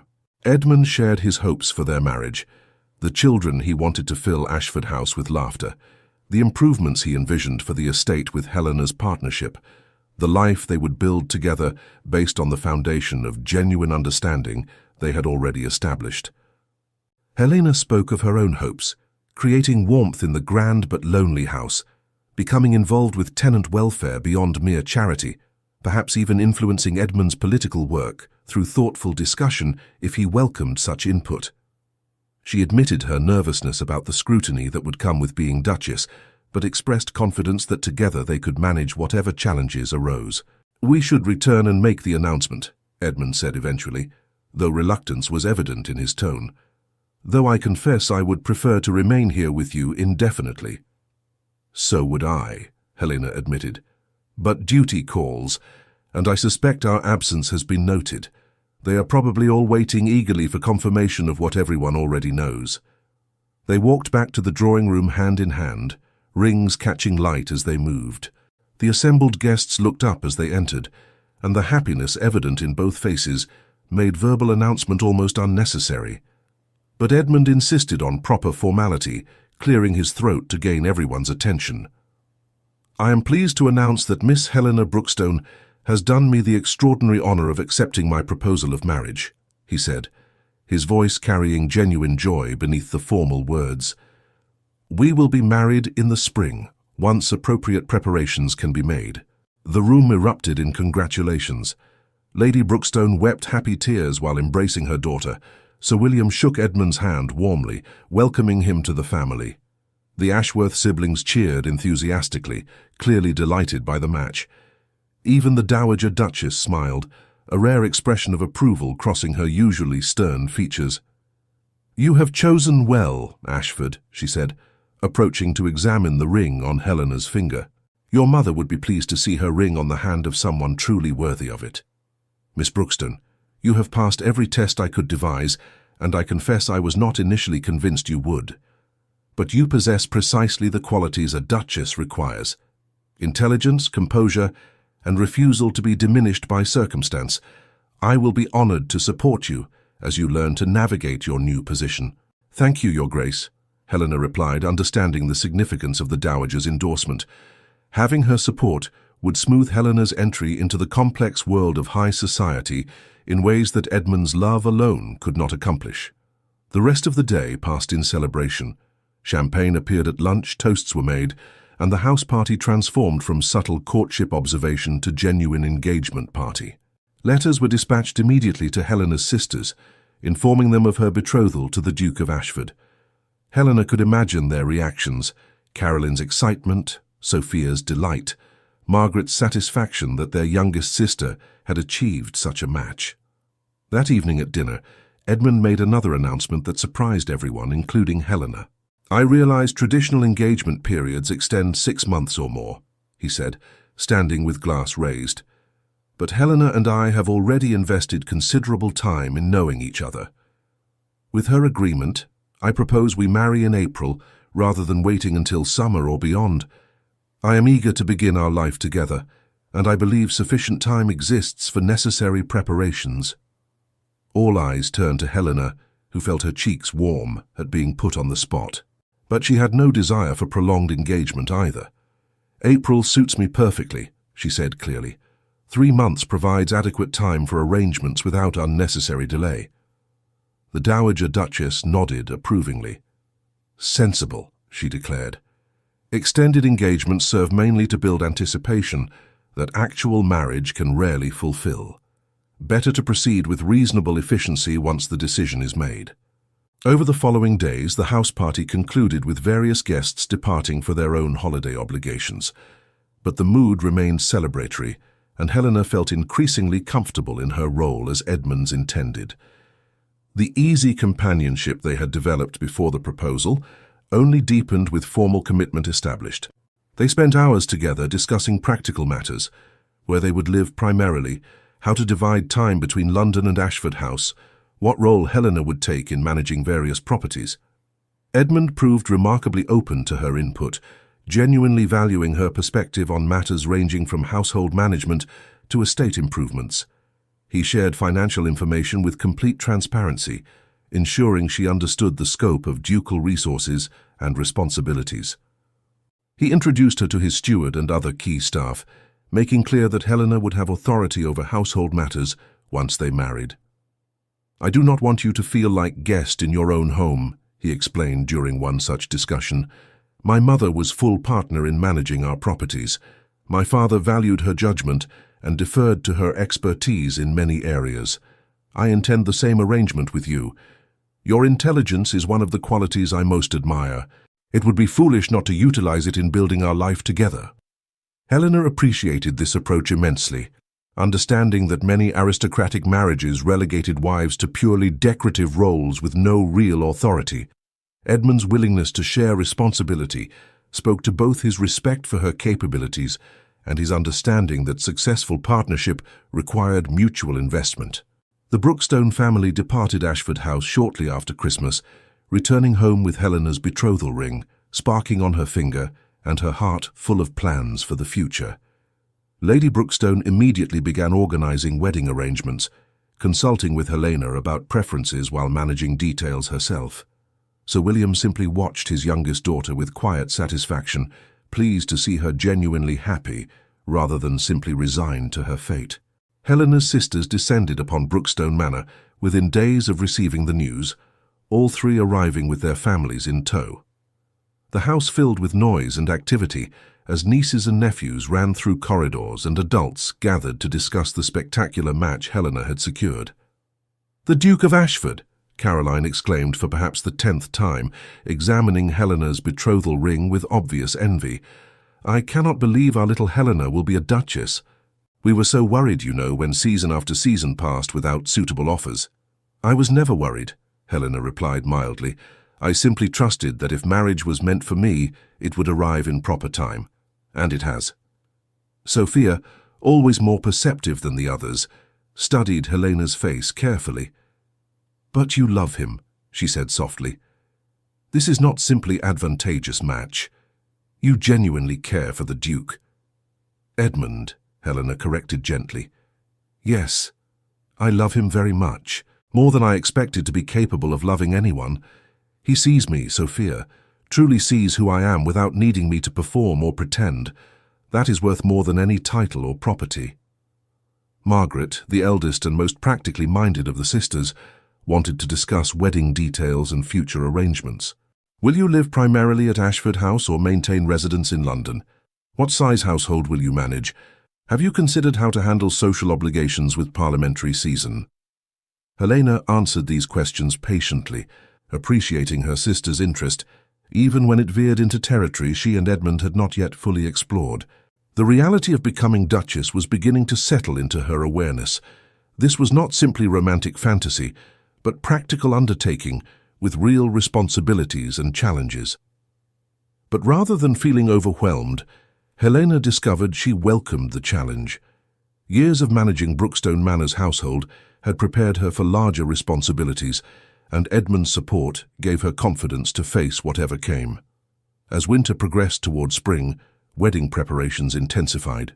The ceremony would take place at Ashford House rather than at Helena's local parish church, a decision that reflected both the Duke's position and his desire to have the wedding in what would become their primary home. Invitations went out to an impressive guest list, that included members of the royal family, high-ranking peers, political figures, and close family friends. Helena found herself thrust into social whirlwind that would have been exhausting if not for Edmund's steady presence. He travelled from Derbyshire to visit her weekly, despite winter weather making the journey difficult. They continued their pattern of honest conversation and intellectual companionship, but now with added element of planning shared future. Edmund sought Helena's opinion on everything from redecorating decisions at Ashford House to political positions he was considering taking in Parliament. "You have remarkable instinct for reading situations," he told her during one visit. "Several times now you have identified concerns or implications I initially overlooked. I want that perspective available to me regularly once we are married. My political work will benefit from your insight." Helena felt pride at his confidence in her judgment, but also some trepidation. Society may not approve of a duchess involving herself so directly in political matters. Many will expect me to confine my attention to purely social and domestic concerns. "Society's expectations have never particularly concerned me," Edmund replied with slight smile. "And anyone who knows you would understand that limiting your intelligence to household management would be tremendous waste. I'm not suggesting you take public political role, but private advisor? Absolutely. My father consulted my mother on everything important.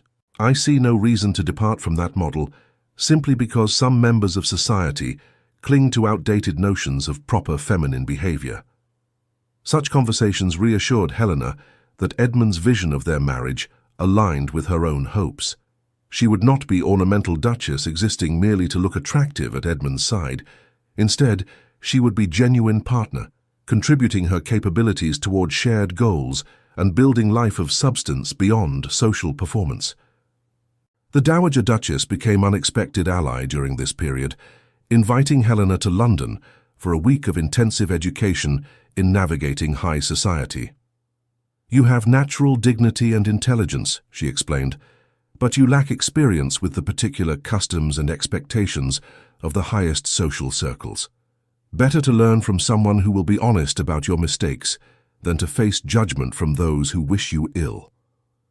The week proved simultaneously exhausting and valuable. The Dowager introduced Helena to influential women whose goodwill would smooth her entry into society as Duchess. She taught Helena the subtle hierarchies of precedence and protocol that governed aristocratic interactions.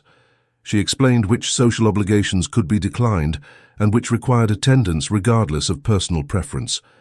And throughout, she offered frank assessment of Helena's strengths and weaknesses. "You have tendency toward too much honesty," the Dowager observed after one social call where Helena had expressed opinions more directly than convention suggested appropriate. "While I appreciate your refusal to dissemble, you must understand that high society functions partly on polite fictions. Not everything you think needs to be spoken aloud." "But is that not dishonest?" Helena protested. "Pretending agreement when one actually disagrees? Expressing pleasure at things one finds tedious?" "It is diplomatic," the Dowager corrected. "There is difference between lying and exercising discretion about when to share your full perspective. You need not pretend opinions you do not hold. But neither must you announce your true thoughts on every subject. Learn to redirect conversation, to offer neutral observations that satisfy social obligation without compromising your integrity." Helena absorbed these lessons with characteristic determination, understanding they were intended to help rather than criticize. The Dowager genuinely wanted her to succeed as Duchess, partly from loyalty to Edmund, but also from recognition that Helena possessed qualities worth preserving despite their unconventionality. "You will be good Duchess," the Dowager said at the end of their week together, "not because you perfectly conform to expectations, but because you care about the responsibilities involved and possess intelligence to learn what you do not instinctively know. Ashford is fortunate to have found you." The week in London also provided opportunity for Edmund to show Helena more of his life there. He maintained elegant townhouse in Mayfair that would serve as their London residence during parliamentary season. Unlike the vast emptiness of Ashford House, the London property felt more intimate, designed for comfortable living rather than impressing visitors. "I prefer it here in many ways," Edmund admitted, as he showed Helena through the rooms. "The scale is more manageable, The obligations less overwhelming, but duty requires presence at Ashford House for a significant portion of each year, and I would not wish to neglect the estate or tenants who depend upon ducal attention. Then we will divide our time, Helena said practically. London during parliamentary season when your political work demands presence here, Ashford House during other months when we can focus on estate management and family life. It seems reasonable compromise. Family life, Edmund repeated, his expression softening. I confess I think about that often now. Children filling Ashford House with noise and activity, transforming those empty rooms into spaces of genuine life. You want children, do you not? Very much, Helena replied honestly. I have watched my sisters with their children and felt envious of that particular joy. But Edmund, you should know that I will not judge our marriage's success solely by whether we produce heirs. If children do not come, or if they come but not in abundance, it will not diminish my love for you or satisfaction in our partnership. Edmund pulled her close, his embrace warm and reassuring. I love that about you, your ability to hold hopes without letting them become demands. Yes, I want children, want to fill Ashford House with family, but you are right that our marriage's value extends beyond reproductive success. We will build life of meaning and purpose together, regardless of how many children bless us. As March arrived and wedding date approached, Helena felt increasingly ready for this transition.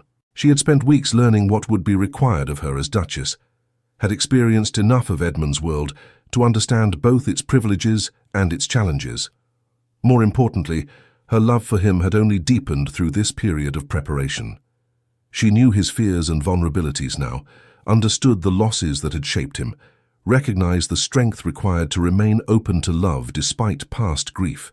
And Edmund knew her with equal depth, her intelligence that sometimes intimidated others, her directness that could seem abrasive, her independence that refused to be subsumed even by marriage. He was particularly wonderful with his nieces and nephews by marriage, patient with their questions, and willing to join their games despite ducal dignity. She could imagine him as father, could picture children of their own receiving the same attention and affection. The night before the wedding, Helena could not sleep despite exhaustion from final preparations. She rose and wrapped herself in a dressing gown, thinking to perhaps read for a while until drowsiness returned. But as she moved through quiet corridors toward the library, she encountered Edmund engaged in similar restlessness. "Cannot sleep?" he asked with understanding smile. "Too much anticipation," Helena admitted. "Tomorrow changes everything." "Tomorrow makes official what has already been true for months," Edmund corrected gently. "We have already committed to each other in every way that matters. The ceremony simply allows the world to witness what we have known privately." They walked together to the conservatory, their nighttime sanctuary where so many important conversations had occurred. The space was dark, except for moonlight filtering through glass walls, creating ethereal atmosphere that felt removed from ordinary world. "Are you frightened?" Edmund asked, the same question he had posed months earlier. "No," Helena replied truthfully. "I am excited, eager, impatient to begin our life together officially, but not frightened. How could I fear future with someone who knows and loves me as you do?" Edmund gathered her into his arms, holding her close in the moonlit space. "I never believed I would feel this way about anyone," he said quietly. "After my parents died, after years of isolation, I convinced myself I was content alone. But you have shown me that I was not content. I was merely surviving. With you, I actually live. You have given me back my capacity for joy, for hope, for imagining future that does not revolve around duty and obligation." "You have done the same for me," Helena replied. "I told myself I was happy being unmarried, that I had built satisfying life on my own. And in many ways I had. But there was something missing even if I refused to acknowledge it. You fill that space, Edmund. You make me more complete without demanding I become less myself." They stood together in the darkness, wrapped in each other's arms and the quiet certainty that tomorrow would mark beginning of something extraordinary. Not because they were Duke and soon to be Duchess, not because their marriage represented spectacular social achievement, but because they had found in each other something rare and precious, authentic love built on foundation of honesty, patience, and mutual respect. "We should return to our chambers," Edmund said eventually. Though reluctance was evident in his voice, tomorrow will be demanding, and we both need rest. "Tomorrow I become your wife," Helena said softly. "Tomorrow I become Duchess of Ashford. Tomorrow we begin building the life we have planned and imagined for months." "Tomorrow," Edmund agreed, "and every day after. I love you, Helena." "And I love you," she replied. "More than I knew I was capable of loving anyone." They returned to their separate chambers with proper propriety, despite longing to remain together. But the knowledge that this was their last night apart made the separation bearable. Tomorrow would bring them together permanently, would transform them from individuals into partnership. Morning arrived with brilliant sunshine that seemed impossibly perfect for late April wedding. Helena woke to find her chamber filled with female relatives, her mother weeping happy tears, her sisters chattering excitedly, maids moving efficiently to help her prepare. The wedding gown was masterpiece of ivory silk and delicate lace, elegant without being ostentatious, perfect for woman of Helena's understated beauty.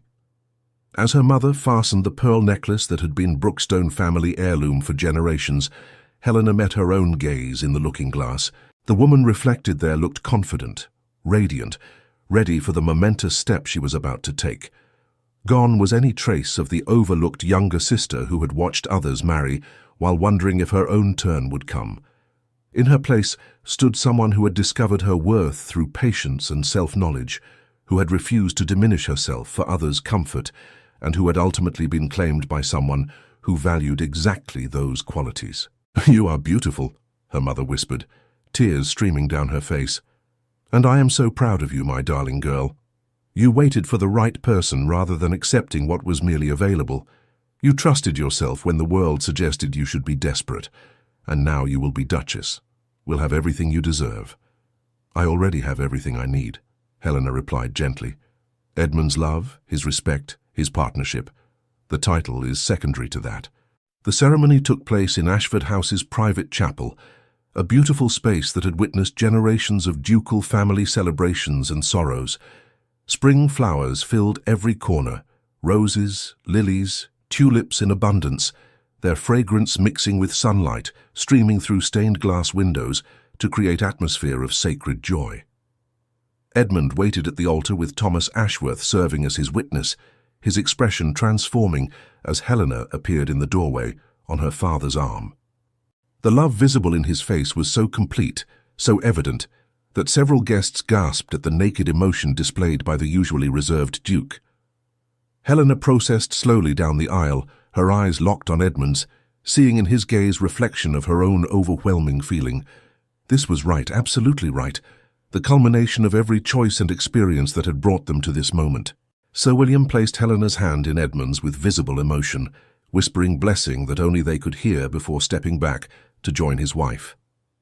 The ceremony proceeded with traditional words and rituals, but Helena barely registered the formality. Her awareness centered entirely on Edmund, his voice steady as he made his vows, his hands warm and slightly trembling as he placed the wedding ring on her finger, his eyes never leaving hers as they were pronounced husband and wife. When the vicar finally gave permission for the groom to kiss his bride, Edmund drew Helena close with tender reverence, his lips meeting hers in kiss that spoke of promise and devotion. It was chaste by necessity, given their very public audience, but it carried weight of all they felt for each other, all they would become together. "My Duchess," Edmund whispered against her lips, too quietly for others to hear. "My Helena." "My husband," she replied with equal softness. "My Edmund." The wedding breakfast that followed was magnificent affair befitting ducal celebration. Ashford House's ballroom had been transformed into wonderland of flowers and candlelight, tables laden with delicacies, champagne flowing freely. Toasts were made celebrating the new Duke and Duchess of Ashford, many guests remarking on how perfectly suited the couple appeared. The Dowager Duchess, in a private moment with Helena, offered final blessing. "You have done it," she said simply. "You have taken Lonely House and begun transforming it into home. You have taken broken man who thought himself beyond healing and shown him how to love again. That is no small accomplishment, my dear Duchess. Your mother-in-law would have been very proud. Helena felt tears threaten at this acknowledgment from the formidable woman who had been her sternest judge. Thank you, Your Grace. I will do my best to honor the position and the family I have married into. Just love him, the Dowager said tartly. That is all anyone requires of you. Love him, give him children if you are blessed with them, and help him remember that duty need not preclude joy. The rest will sort itself out. As evening approached and guests began departing, Edmund found Helena on terrace overlooking the gardens. The spring air was soft and mild, carrying scent of flowers and fresh earth. He wrapped his arms around her from behind, resting his chin on her shoulder in gesture of comfortable intimacy. "Happy?" he asked quietly. "Extraordinarily so," Helena replied, leaning back against him, "though I confess I will be relieved when the celebration concludes, and we can simply be together without hundreds of observers. Soon," Edmund promised. "We will retire shortly, and tomorrow we begin our wedding trip to the coast. 2 weeks with no obligations beyond enjoying each other's company sounds like paradise." "It does," Helena agreed, "though I suspect even paradise will not match the joy of simply being your wife, wherever we happen to be." They remained on the terrace as twilight deepened, watching stars emerge in the darkening sky. Around them, Ashford House glowed with light and laughter, no longer monument to past glories, but instead living space filled with present joy. Helena thought about the journey that had brought her here, years of watching her sisters marry, of wondering if her turn would come, of making peace with possibility that it might not. She had built life of meaning despite society's dismissal of unmarried women past certain age. She had developed skills and strengths that now positioned her perfectly for the responsibilities of being Duchess. She had learned patience and self-knowledge that allowed her to recognize Edmund's worth when he appeared in her life.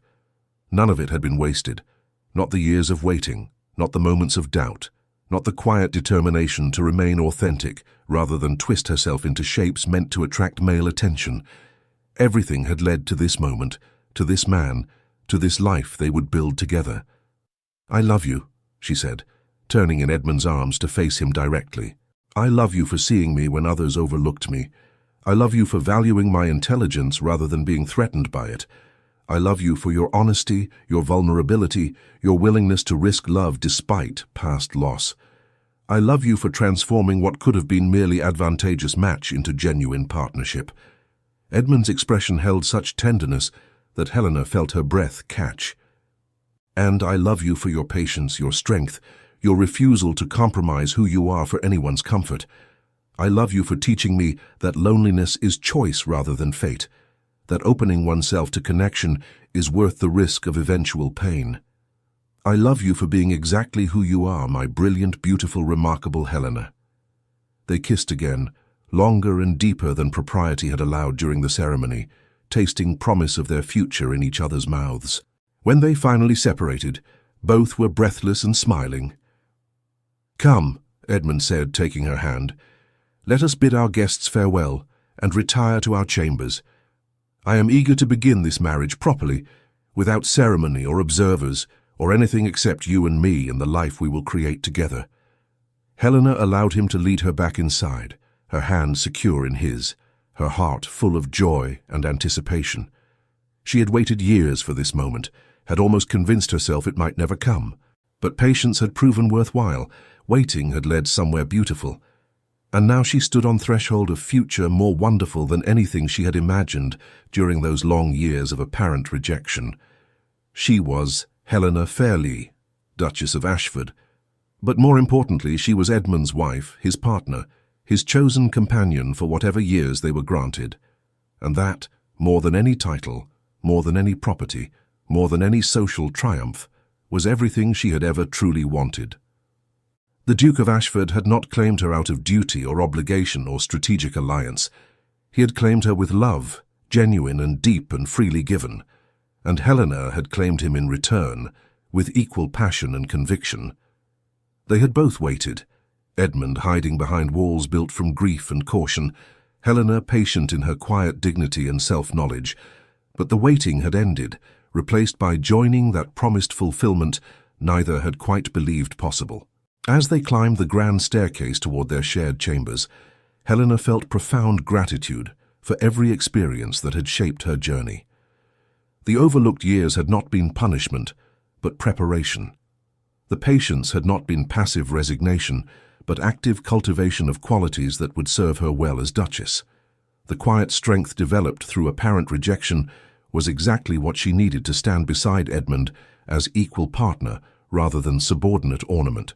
And Edmund, walking beside her with her hand clasped firmly in his, felt similar gratitude for his own long journey through grief and loneliness toward this moment of connection and hope.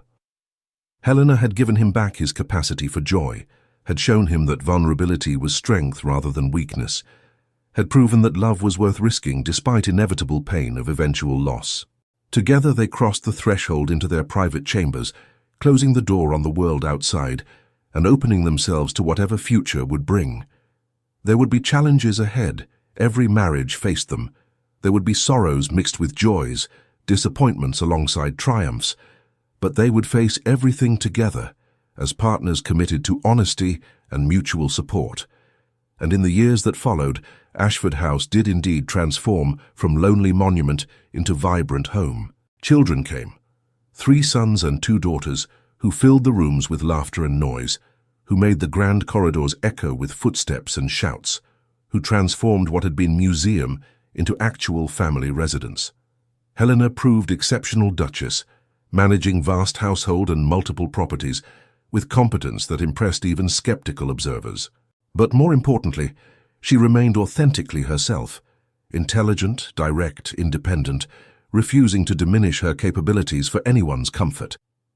Edmund valued this throughout their marriage, consulting her on everything from political decisions to estate management, recognizing that her judgment strengthened his own. They had difficult times, certainly, grief when children fell ill, political setbacks that threatened Edmund's influence, financial pressures that required careful navigation. But they faced each challenge together, their partnership strengthened rather than weakened by adversity. And always, in quiet moments stolen from duty and obligation, they returned to each other with renewed appreciation for the unlikely path that had brought them together. The overlooked daughter and the cautious duke, both convinced they might never find genuine connection, who discovered in each other exactly what they needed. Their love story was not a dramatic tale of instant passion and overwhelming emotion. Instead, it was quieter narrative of patience rewarded, authenticity valued, and genuine partnership cultivated through deliberate choice and sustained commitment. Helena had watched her sisters marry lords one by one while years passed in apparent rejection, but she had not been overlooked by fate. She had been waiting for something better, something deeper, something worth the long patience. And when the Duke of Ashford finally appeared in her life, when he looked past surface to see who she actually was, when he claimed her with love rather than duty, every year of waiting proved worthwhile. For love that comes through patience and genuine recognition is love that endures. And Helena and Edmund's love endured through decades of shared life, through challenges and triumphs, through the ordinary moments that comprise actual existence rather than romantic fantasy. They grew old together at Ashford House, surrounded by children and eventually grandchildren, who knew them not as Duke and Duchess, but simply as loving couple whose devotion to each other never wavered. And when they were finally laid to rest side by side in the family chapel where they had married so many years before, those who remembered their story understood they had witnessed something rare, genuine love between equals, freely chosen and faithfully maintained. Helena Brookstone had become Helena Fairley, Duchess of Ashford, but more essentially, she had simply become herself, fully, valued, loved and cherished, exactly as she was. And that was the greatest triumph of all. Dear listeners, thank you so much for joining us on this beautiful journey through Helena and Edmund's love story. If this tale of patience, authentic love and finding your perfect match touched your heart, we would be absolutely delighted if you would subscribe to our channel, Echoes of Romance, so you never miss another enchanting story. Please leave us a comment, sharing your thoughts. We love hearing from you. Don't forget to give this video a thumbs up if you enjoyed it, and activate those notifications so you'll be the first to know when we release our next romantic tale. Your support means everything to us, and we cannot wait to share more stories of love, hope, and happily ever afters with you. Until next time, dear friends, may your own lives be filled with the kind of love that waits patiently and arrives perfectly.